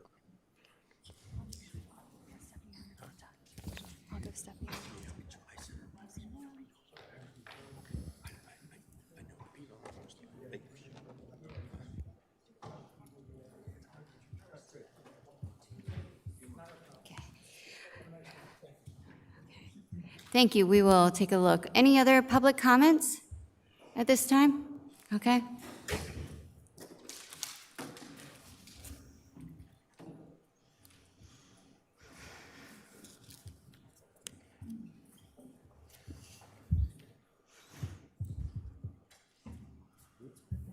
One Zetterberg up here is enough, and that's why I did not sign. I'd like to talk about the impact of this 20-acre wood service project. For Pete's sakes, don't let them destroy the woodland. Hold tough on it. I mean, if I was a millionaire, I'd buy it for you. But unfortunately, I'm not a millionaire. But please hold the line. Don't allow them to destroy Mill Creek by filling it in on the floodplain. It's the only way that they can do that. They can't build that type of complex without going into the floodplain and destroying all the trees. And those trees take away a lot of carbon that we're trying to do and control. Thank you. Thank you. All right. Any other public comments? Okay, let's take a 5-minute. Ms. Hannah, is it all right if I wanted to say something Oh, real yeah, quick? I'm so sorry. That's okay. I wanted to just very briefly speak about the PennDOT project that we've heard a lot about. And I know we finally shared today that we have been in talks with PennDOT and, have some promising news from them. Again, nothing is set in stone, but I just wanted to thank all the residents who are not here anymore, but they were here earlier, who all came out to speak and advocate. Supervisor Hannah and Gallardo and I had met with them previously at the No Cloverleaf meeting or just out and about. And I just wanted to say that their advocacy had a direct impact, at least, on how I viewed the project. And they helped me be a better supervisor and advocate for our residents here by being so outspoken. I mean, I was sent letters and everything, and I really appreciated that. I also wanted to thank Paul Schneider and Mayor Trueshill from Langhorne for their advocacy for it as well. And I wanted to thank Kristen Egan, who's here today. She's on the school board, who I ran with last year and got to know her a bit. And she has also helped keep me in the loop on what a lot of these residents are feeling up in that area, in the Parkland area, about the Cloverleaf. So I just wanted to thank everyone for coming out and speaking and for advocating for your neighborhoods. Okay, thank you. We have one last public comment. Supervisor Gallardo, I'm sorry, we were supposed to start with you. If you could make your comment, and then we'll take a quick break, and then we're going to come back for the rest of the agenda items, if that's okay. And if we're here just for public comment and you would like to leave, this would be the time after Supervisor Gallardo. Go ahead. Thank you. I will make this brief. On a lighter note, we had on the 4th of July, Supervisor Leighton and I kind of decided while we were campaigning that we were going to try and do something for, our area for the 4th of July, because our parade was no longer. And we came up with an idea that wound up pretty good, and it seemed like it was well received by the residents, and it was a pretty good time. And I just kind of wanted to thank Ryan and Helene and Missy Weeks Kitzmiller for helping us get this thing organized and get it together. And then there was also a handful of, car clubs that were involved. So Roberto, Mark, and George from 215 Mopar Car Club really helped get the cars that were in the cruise to come out for us. So also wanted to thank Middletown Township's Fire and Emergency Services for getting us some trucks out there, wailing away on the horns and making all the kids happy. And then I definitely couldn't have done it without our police help. They were awesome, keeping everybody safe, keeping, doing their jobs, just keeping everything going tight. And, it was very, very well received from a lot of neighbors and a lot of neighborhoods. And I just wanted to thank you guys for helping and doing what you do and letting us kind of put this on. So thank you. Okay, thank you. We're going to take a brief break, and we'll be right back.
We're going to begin again. I feel like that's a song.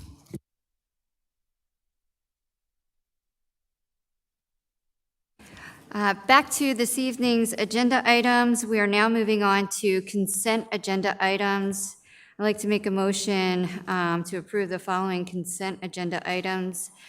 Item number A, consideration of authorizing payment of July 13th, 2026 bills listed in the amount of $3,634,411.32.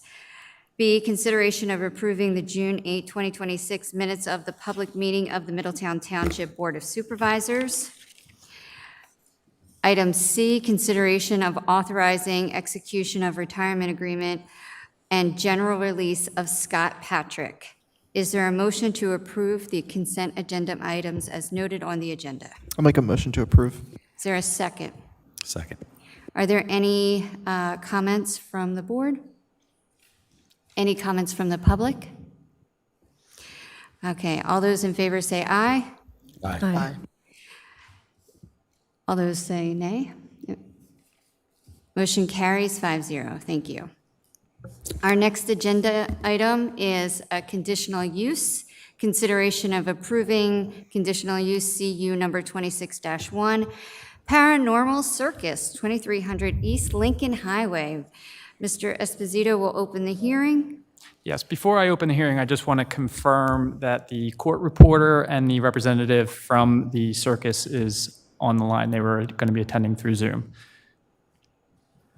If I can get a confirmation. The court reporter is present. Okay, thank you. Is And the I would just ask, I'm sure you guys are very good about this, since I'm not in the room, if everyone who speaks would please state their name, even though everyone else may know. Thank you very much. And this is Mark Landon with the circus, so I am here as well. Okay, thank you. So I will now open, this is James Esposito, the solicitor for the township. I will now open the conditional use hearing for the applicant Cirque Entertainment 3 LLC. The relief that the applicant is asking is a conditional use approval from ordinance section 500-2410G to permit a temporary community event in the GB General Business Zoning District for 4 days from October 2nd through October 5th. The temporary community event is for a circus. The property that the circus will be located will be at 2300 East Lincoln Highway, Langhorne, PA 19047. Tax map parcel number 22-057-020-001. For everyone's information, that is the parking lot mainly outside of the J.C. Penney building at Oxford Valley Mall. The owner of that property is the Simon Property Group. The Township Planning Commission did recommend approval of this event at their July 1st, 2026 meeting.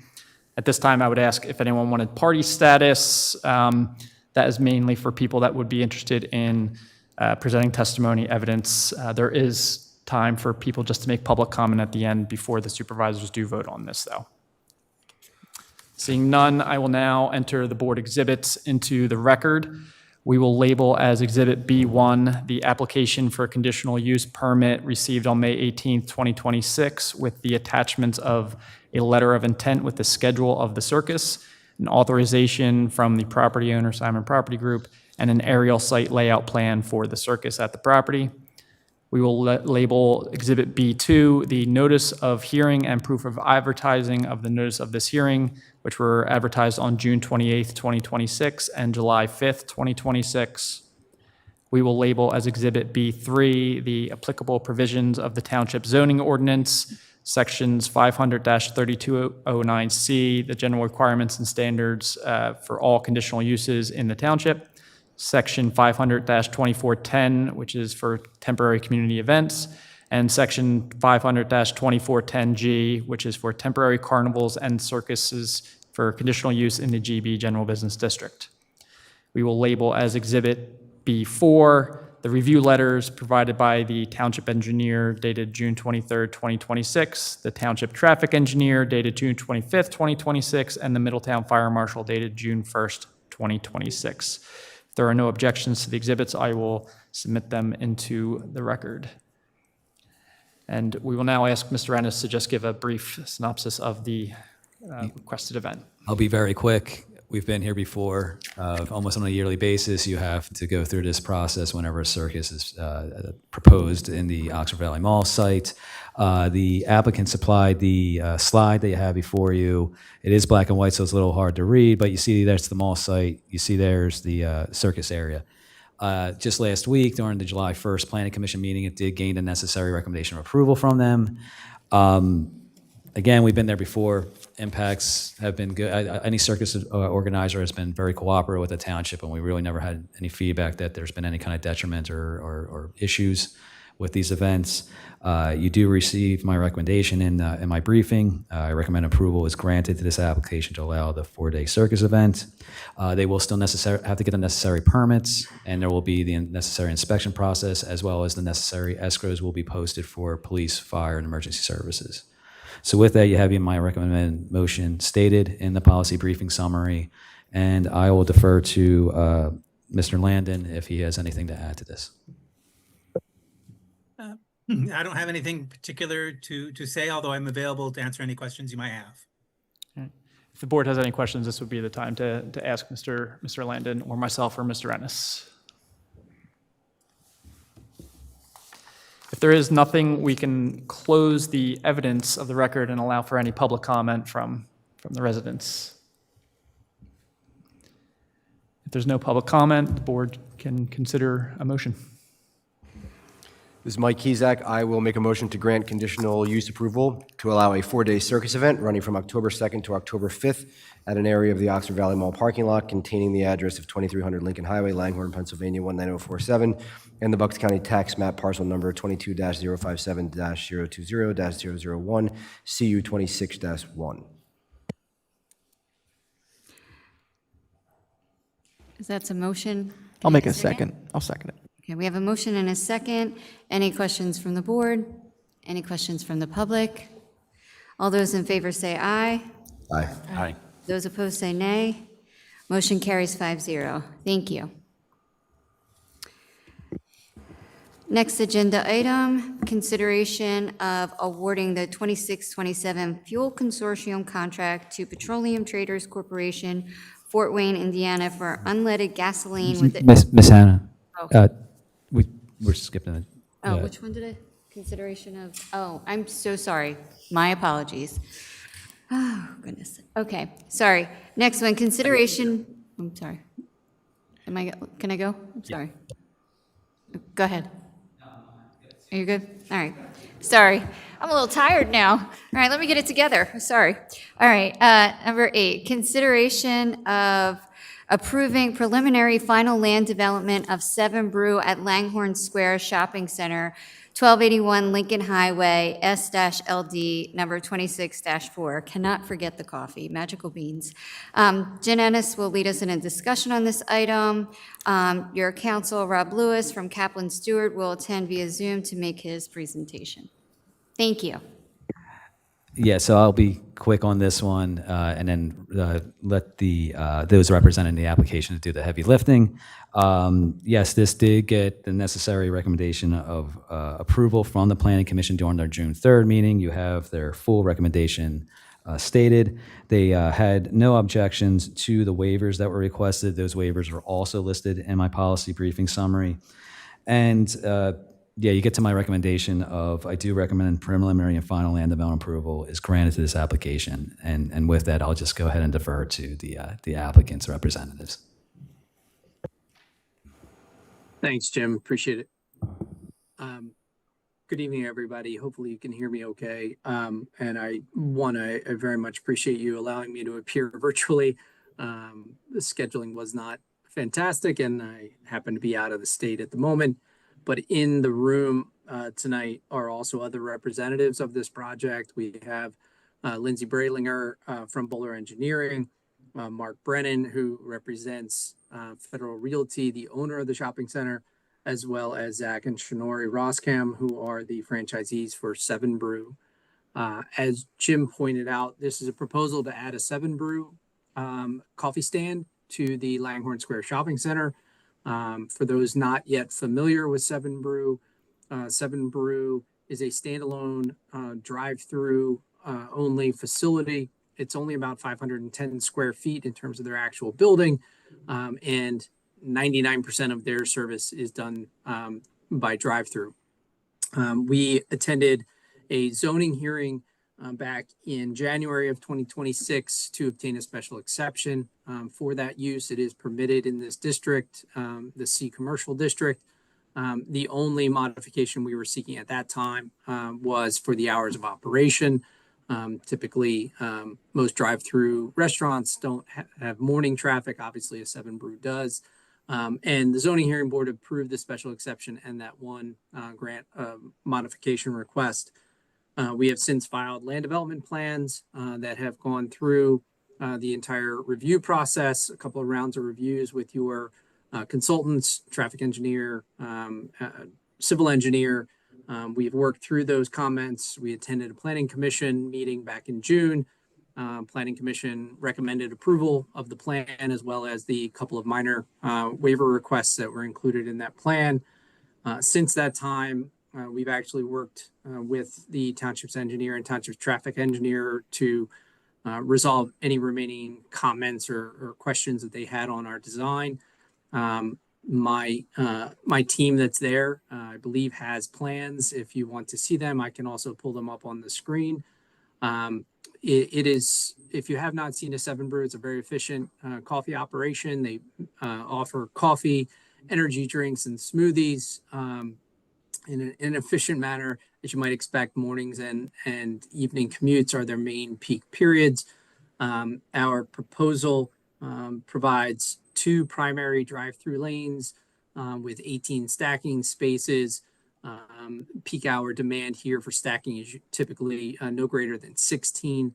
But in addition to those 18 spaces, we do have a bypass lane that can be utilized both for people that simply want to get out of traffic, or if there were ever to be additional stacking beyond our typical peak demand, we have the ability to provide for that to make sure that we don't back out into any drive aisles. If you have seen the plan, you'll see that if there is any additional stacking that's internal to the Langhorne Square Shopping Center, that stacking would not interrupt flow from Lincoln Highway. It's all contained within the site. Important to some of tonight's discussion, and therefore worth mentioning, I think this entire site is being proposed within areas of the shopping center that are currently parking lot or all impervious surface.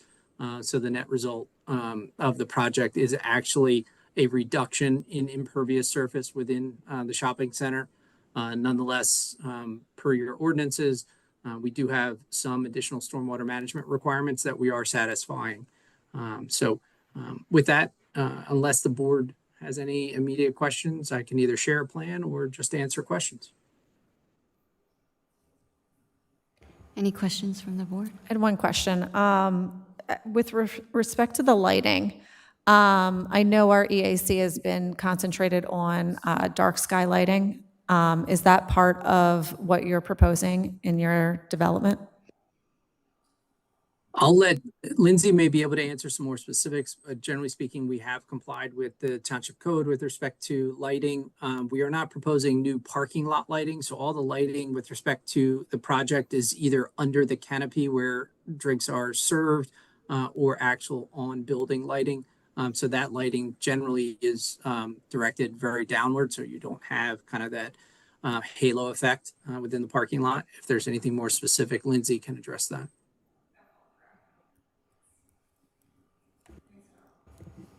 Thank you. Any other questions from the board? Okay. Okay. Oh, go ahead. One last, any concerns about queuing, or we think we should be fine? There's no concerns on our end. Okay. Sorry about that. Lindsay Berlinger with Bowler, civil engineer for the project. There's no concerns on our end. This queuing number exceeds what we would typically see. So there's no concerns on our end. Thank you. And this is on a pad site at the shopping center. Yes. So already. it's along Route 1, and it's at the intersection with the traffic light. So it's that corner of that intersection, just in front of where Redner's is. Okay. Thank you. Mm-hmm. Okay, all right, with that, is there a motion to approve the preliminary final land development?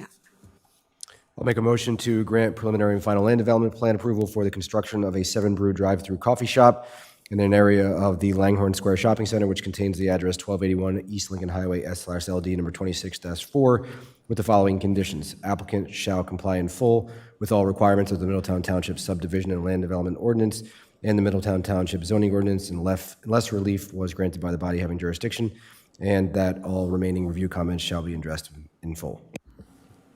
We have a motion, we have a second? I second. We have a motion and a second. Any questions from the board?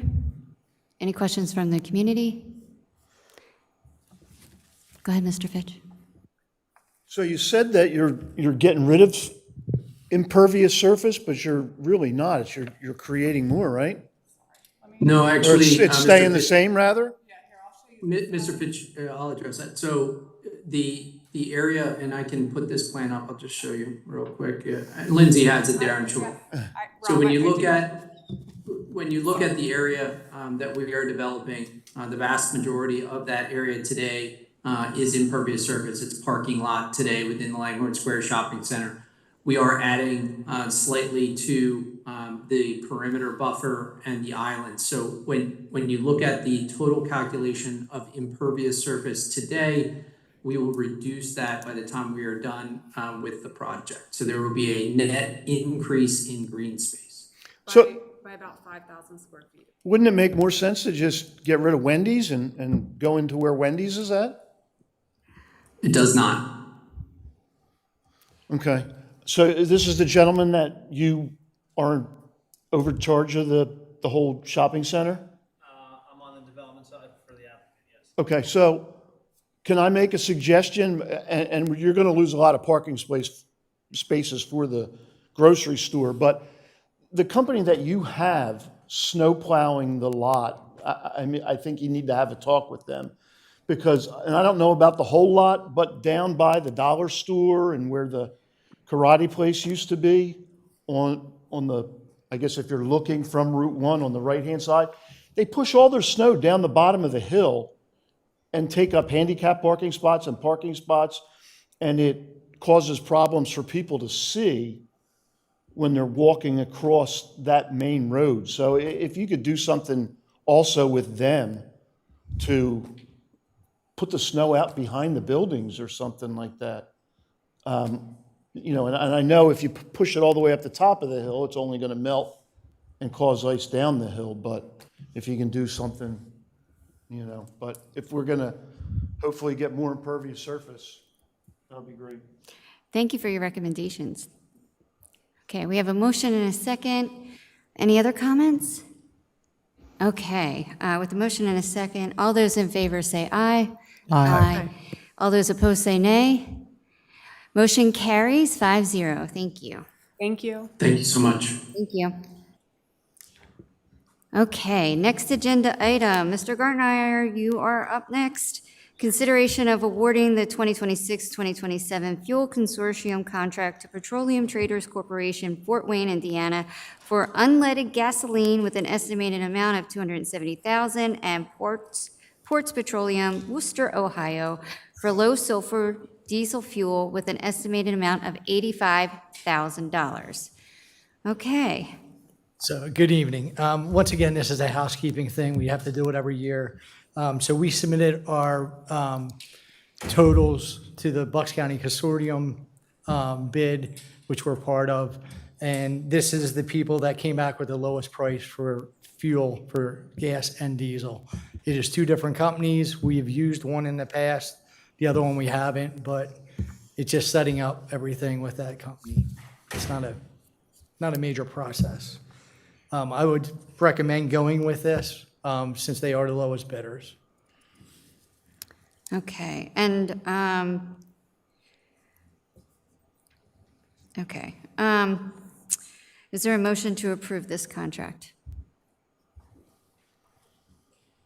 I move to award the 2026-2027 Fuel Consortium contract to Petroleum Traders of Fort Wayne, Indiana for unleaded gasoline with an estimated amount of $270,000 and Ports Petroleum of Worcester, Ohio, for low sulfur diesel fuel with an estimated amount of $85,000. Thank you, Supervisor Kane. We have a motion. Is there a second? I second. We have a motion and a second. Any questions or comments from the board? I do have a quick question, just about how far out do we reach to look for bidding? I mean, at least in my experience being on the board for just a couple of months, most stuff I've seen is based in Pennsylvania. These aren't. How far out do we, and this is just out of curiosity, how far out do we look for We bidding? send on out these? like a national-wide almost search.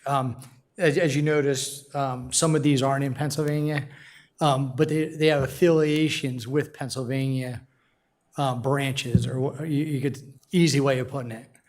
We never had any problems with the service. They always come through for us. It's a county, from the county consortium.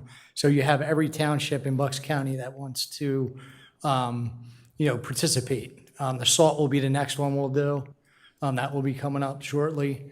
But yeah, they reach out, it goes out just like a bidding process, and they get all the information back and they tally it all up.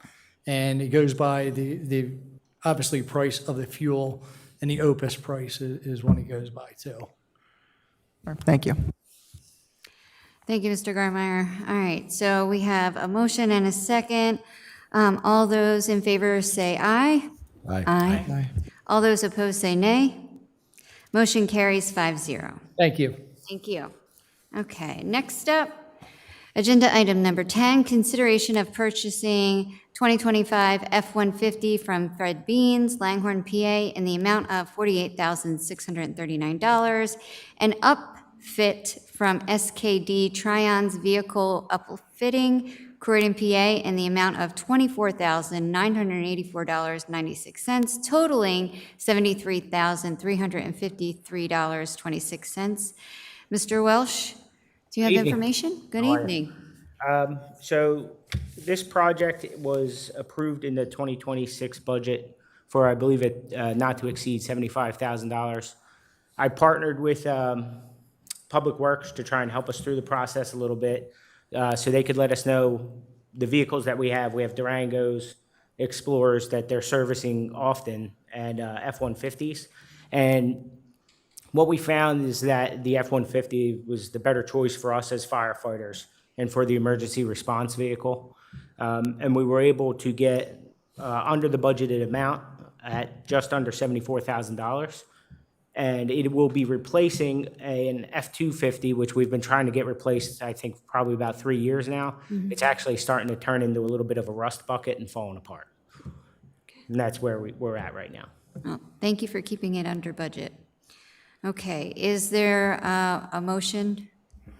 I move to approve the purchase of one Ford F-150 responder for a total of $48,369 from Fred Beans, and to upfit the vehicle with emergency lighting and storage for a total of $24,984.26 from SKD Tryons.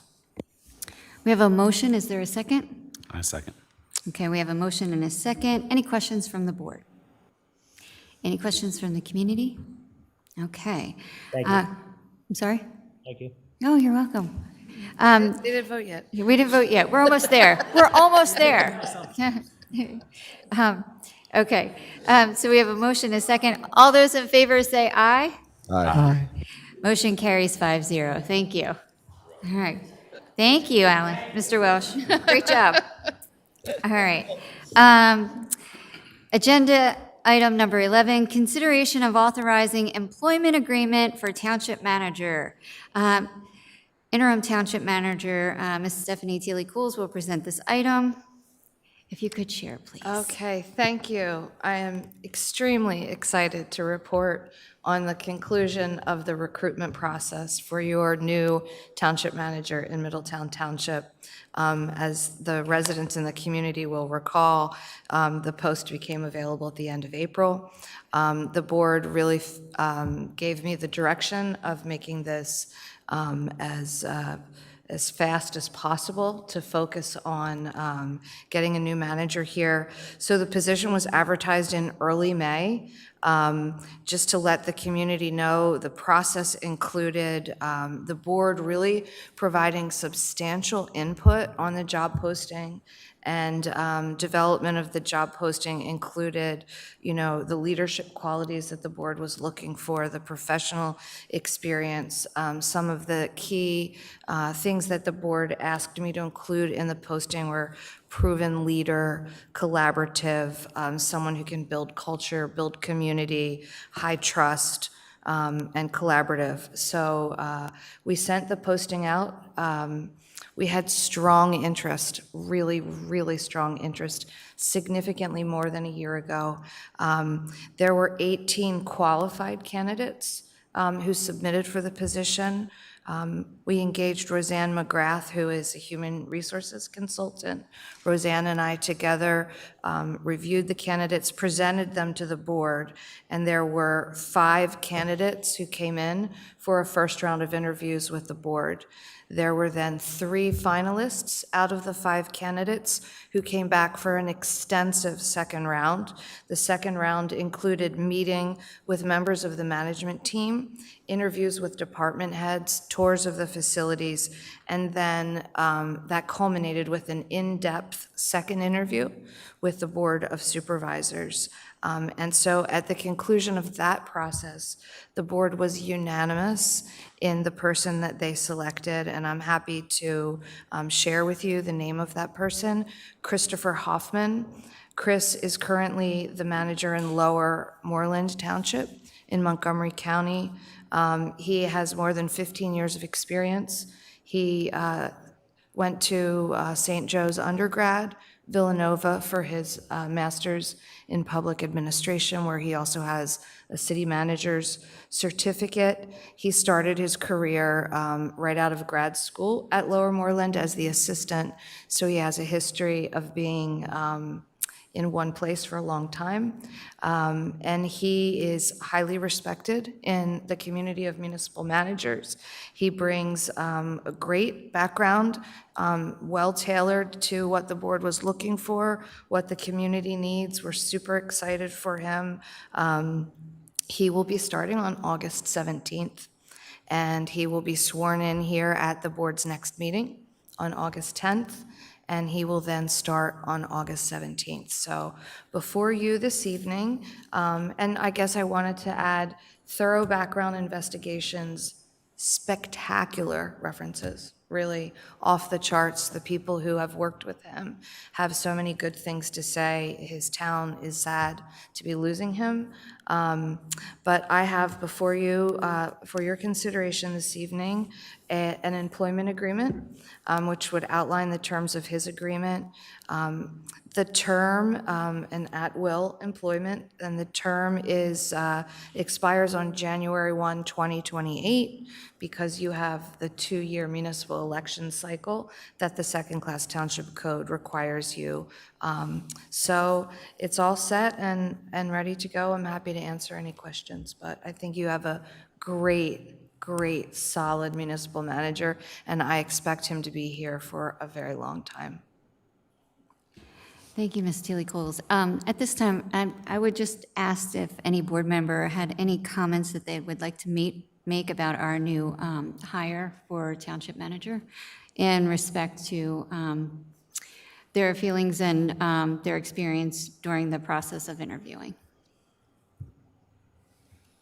I mean, I'll just say it was a thorough process, and there was a lot of interest. The last time we went through this process, Ms. Kane and I actually were sort of primarily involved in at least pre-screening applicants and meeting with candidates. The amount of interest we had this time around was much more substantial, and we had a lot of really great qualified candidates. And when we narrowed it down, it was a really difficult decision because really of the high quality of those candidates. I'm thrilled that Chris will be stepping into this role. I think he's going to be a fantastic manager here in Middletown Township. I think the community is really going to like him. I think he checks all the boxes that we set out for the ideal candidate when we began the process. I also just want to take an opportunity to thank my colleagues on the board for all the time and effort. It's a very long and difficult and frankly stressful process to interview and ultimately choose a new manager.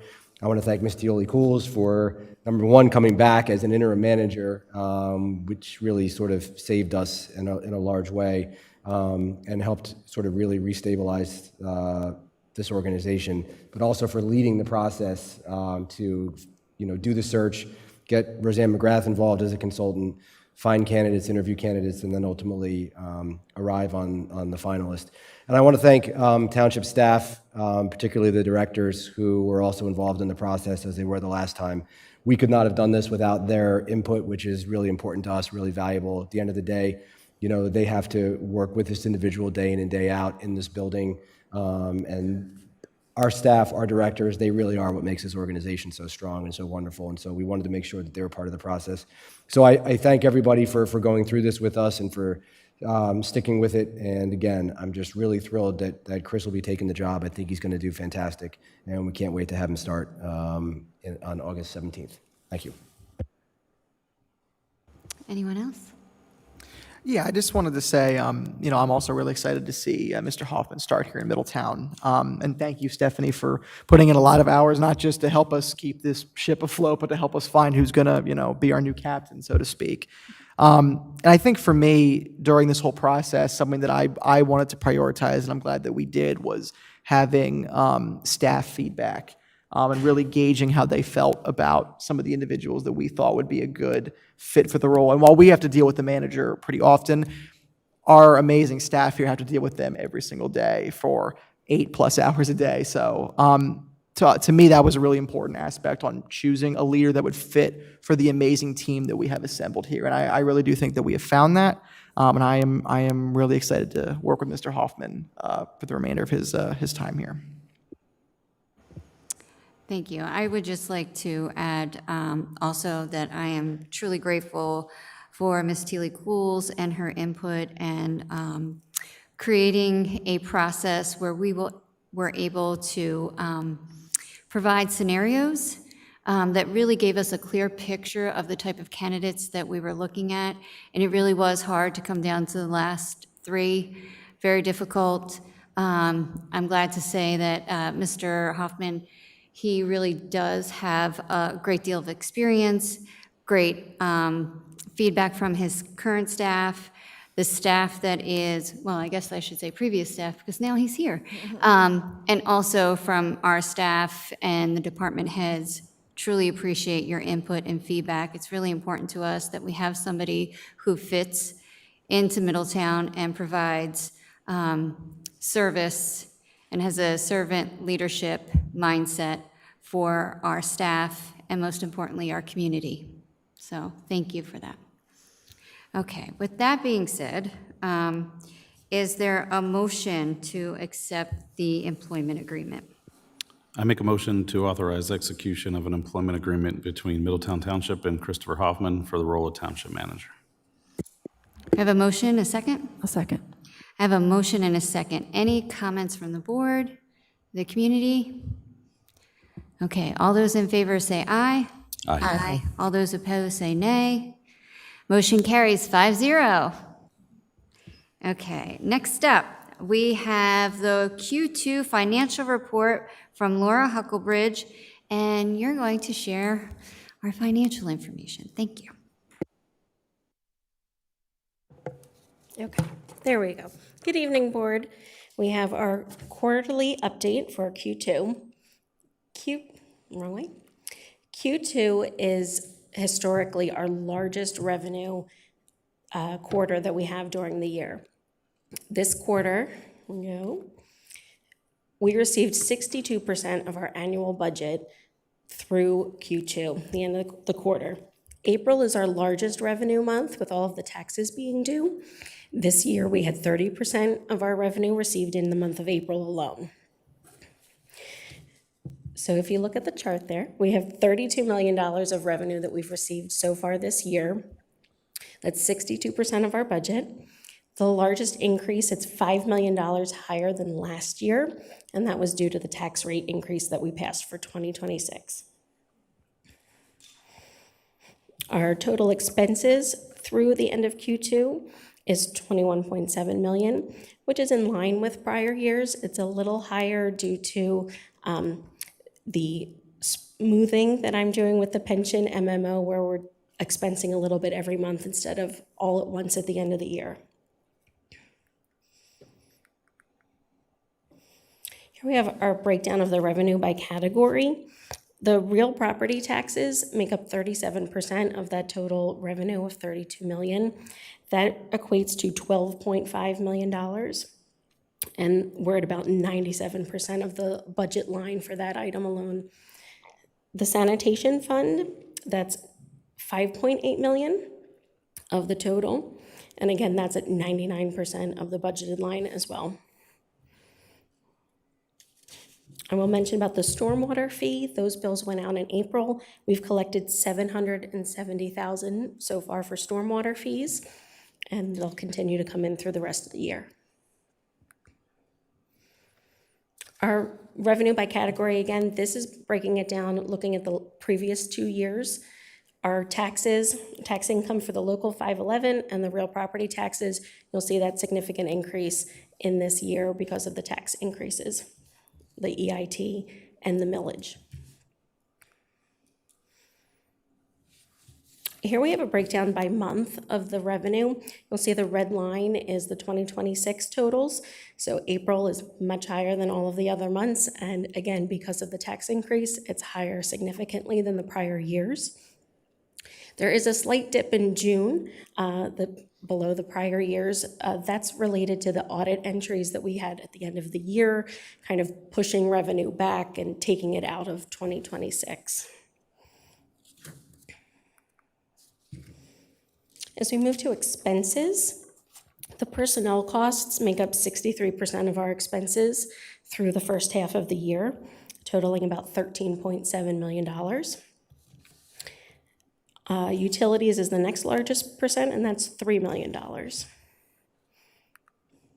When we compare it to the other years, we can see the increase in personnel costs, again, from smoothing out that MMO, and then just increases due to the contractual rates.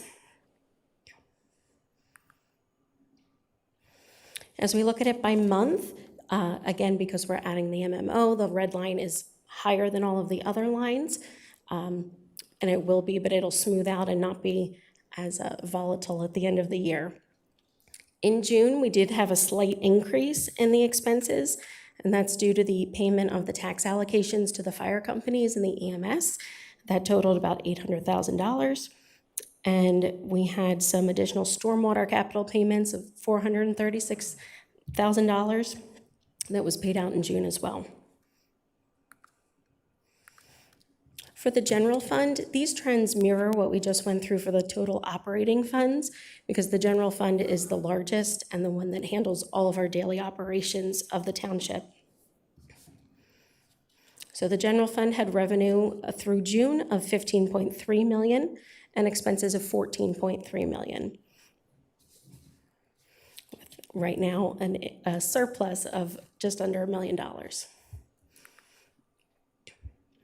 When we look at our revenue numbers, as I said, the real property taxes were at 99% of our budget.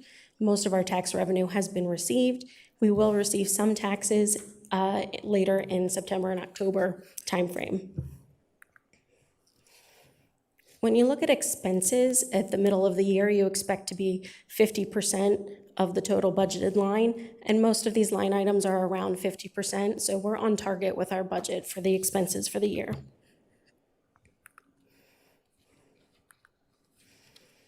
Our fund balance, I can happily report that with the increase in revenue, we can now cover 3.8 months of expenses, up from, I think we were at 2.4 months at the beginning of the year. So the increase in revenue has gone to bolster our fund balance so far, and it should continue to grow.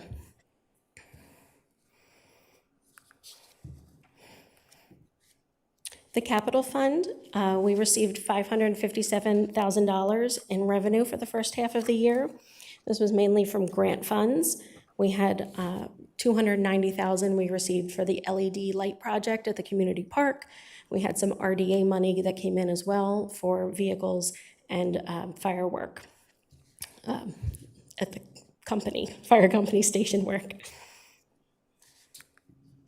We're increasing our capital spending right now as projects get underway on the end of the spring and the summer months.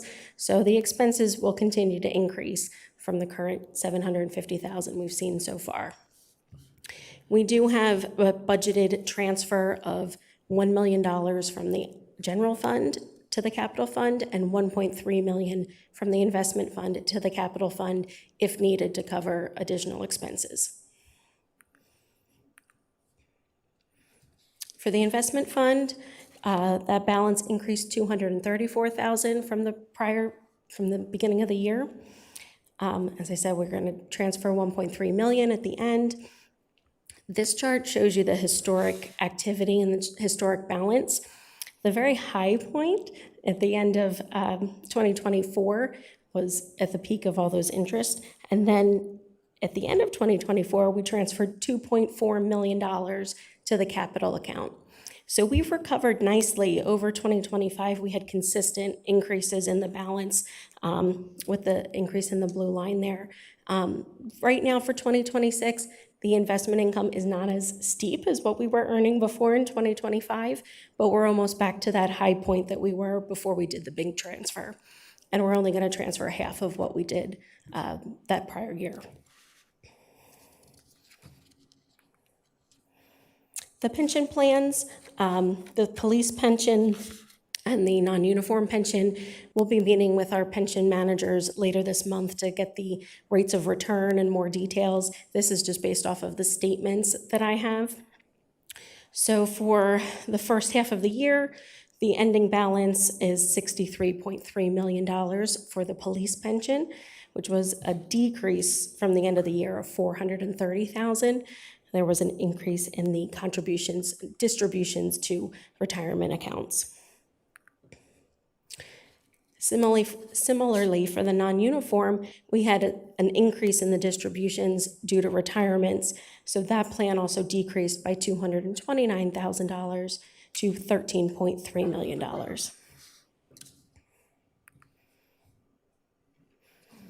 So at the end of our 6 months for the first half of the year, we had strong showing. We've got $24.7 million in revenue.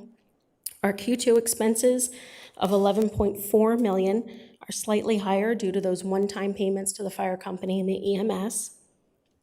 The general fund balance at the end of Q2 can cover 3.8 months of expenses, which is a significant increase in what we were trying to do by raising the tax rates.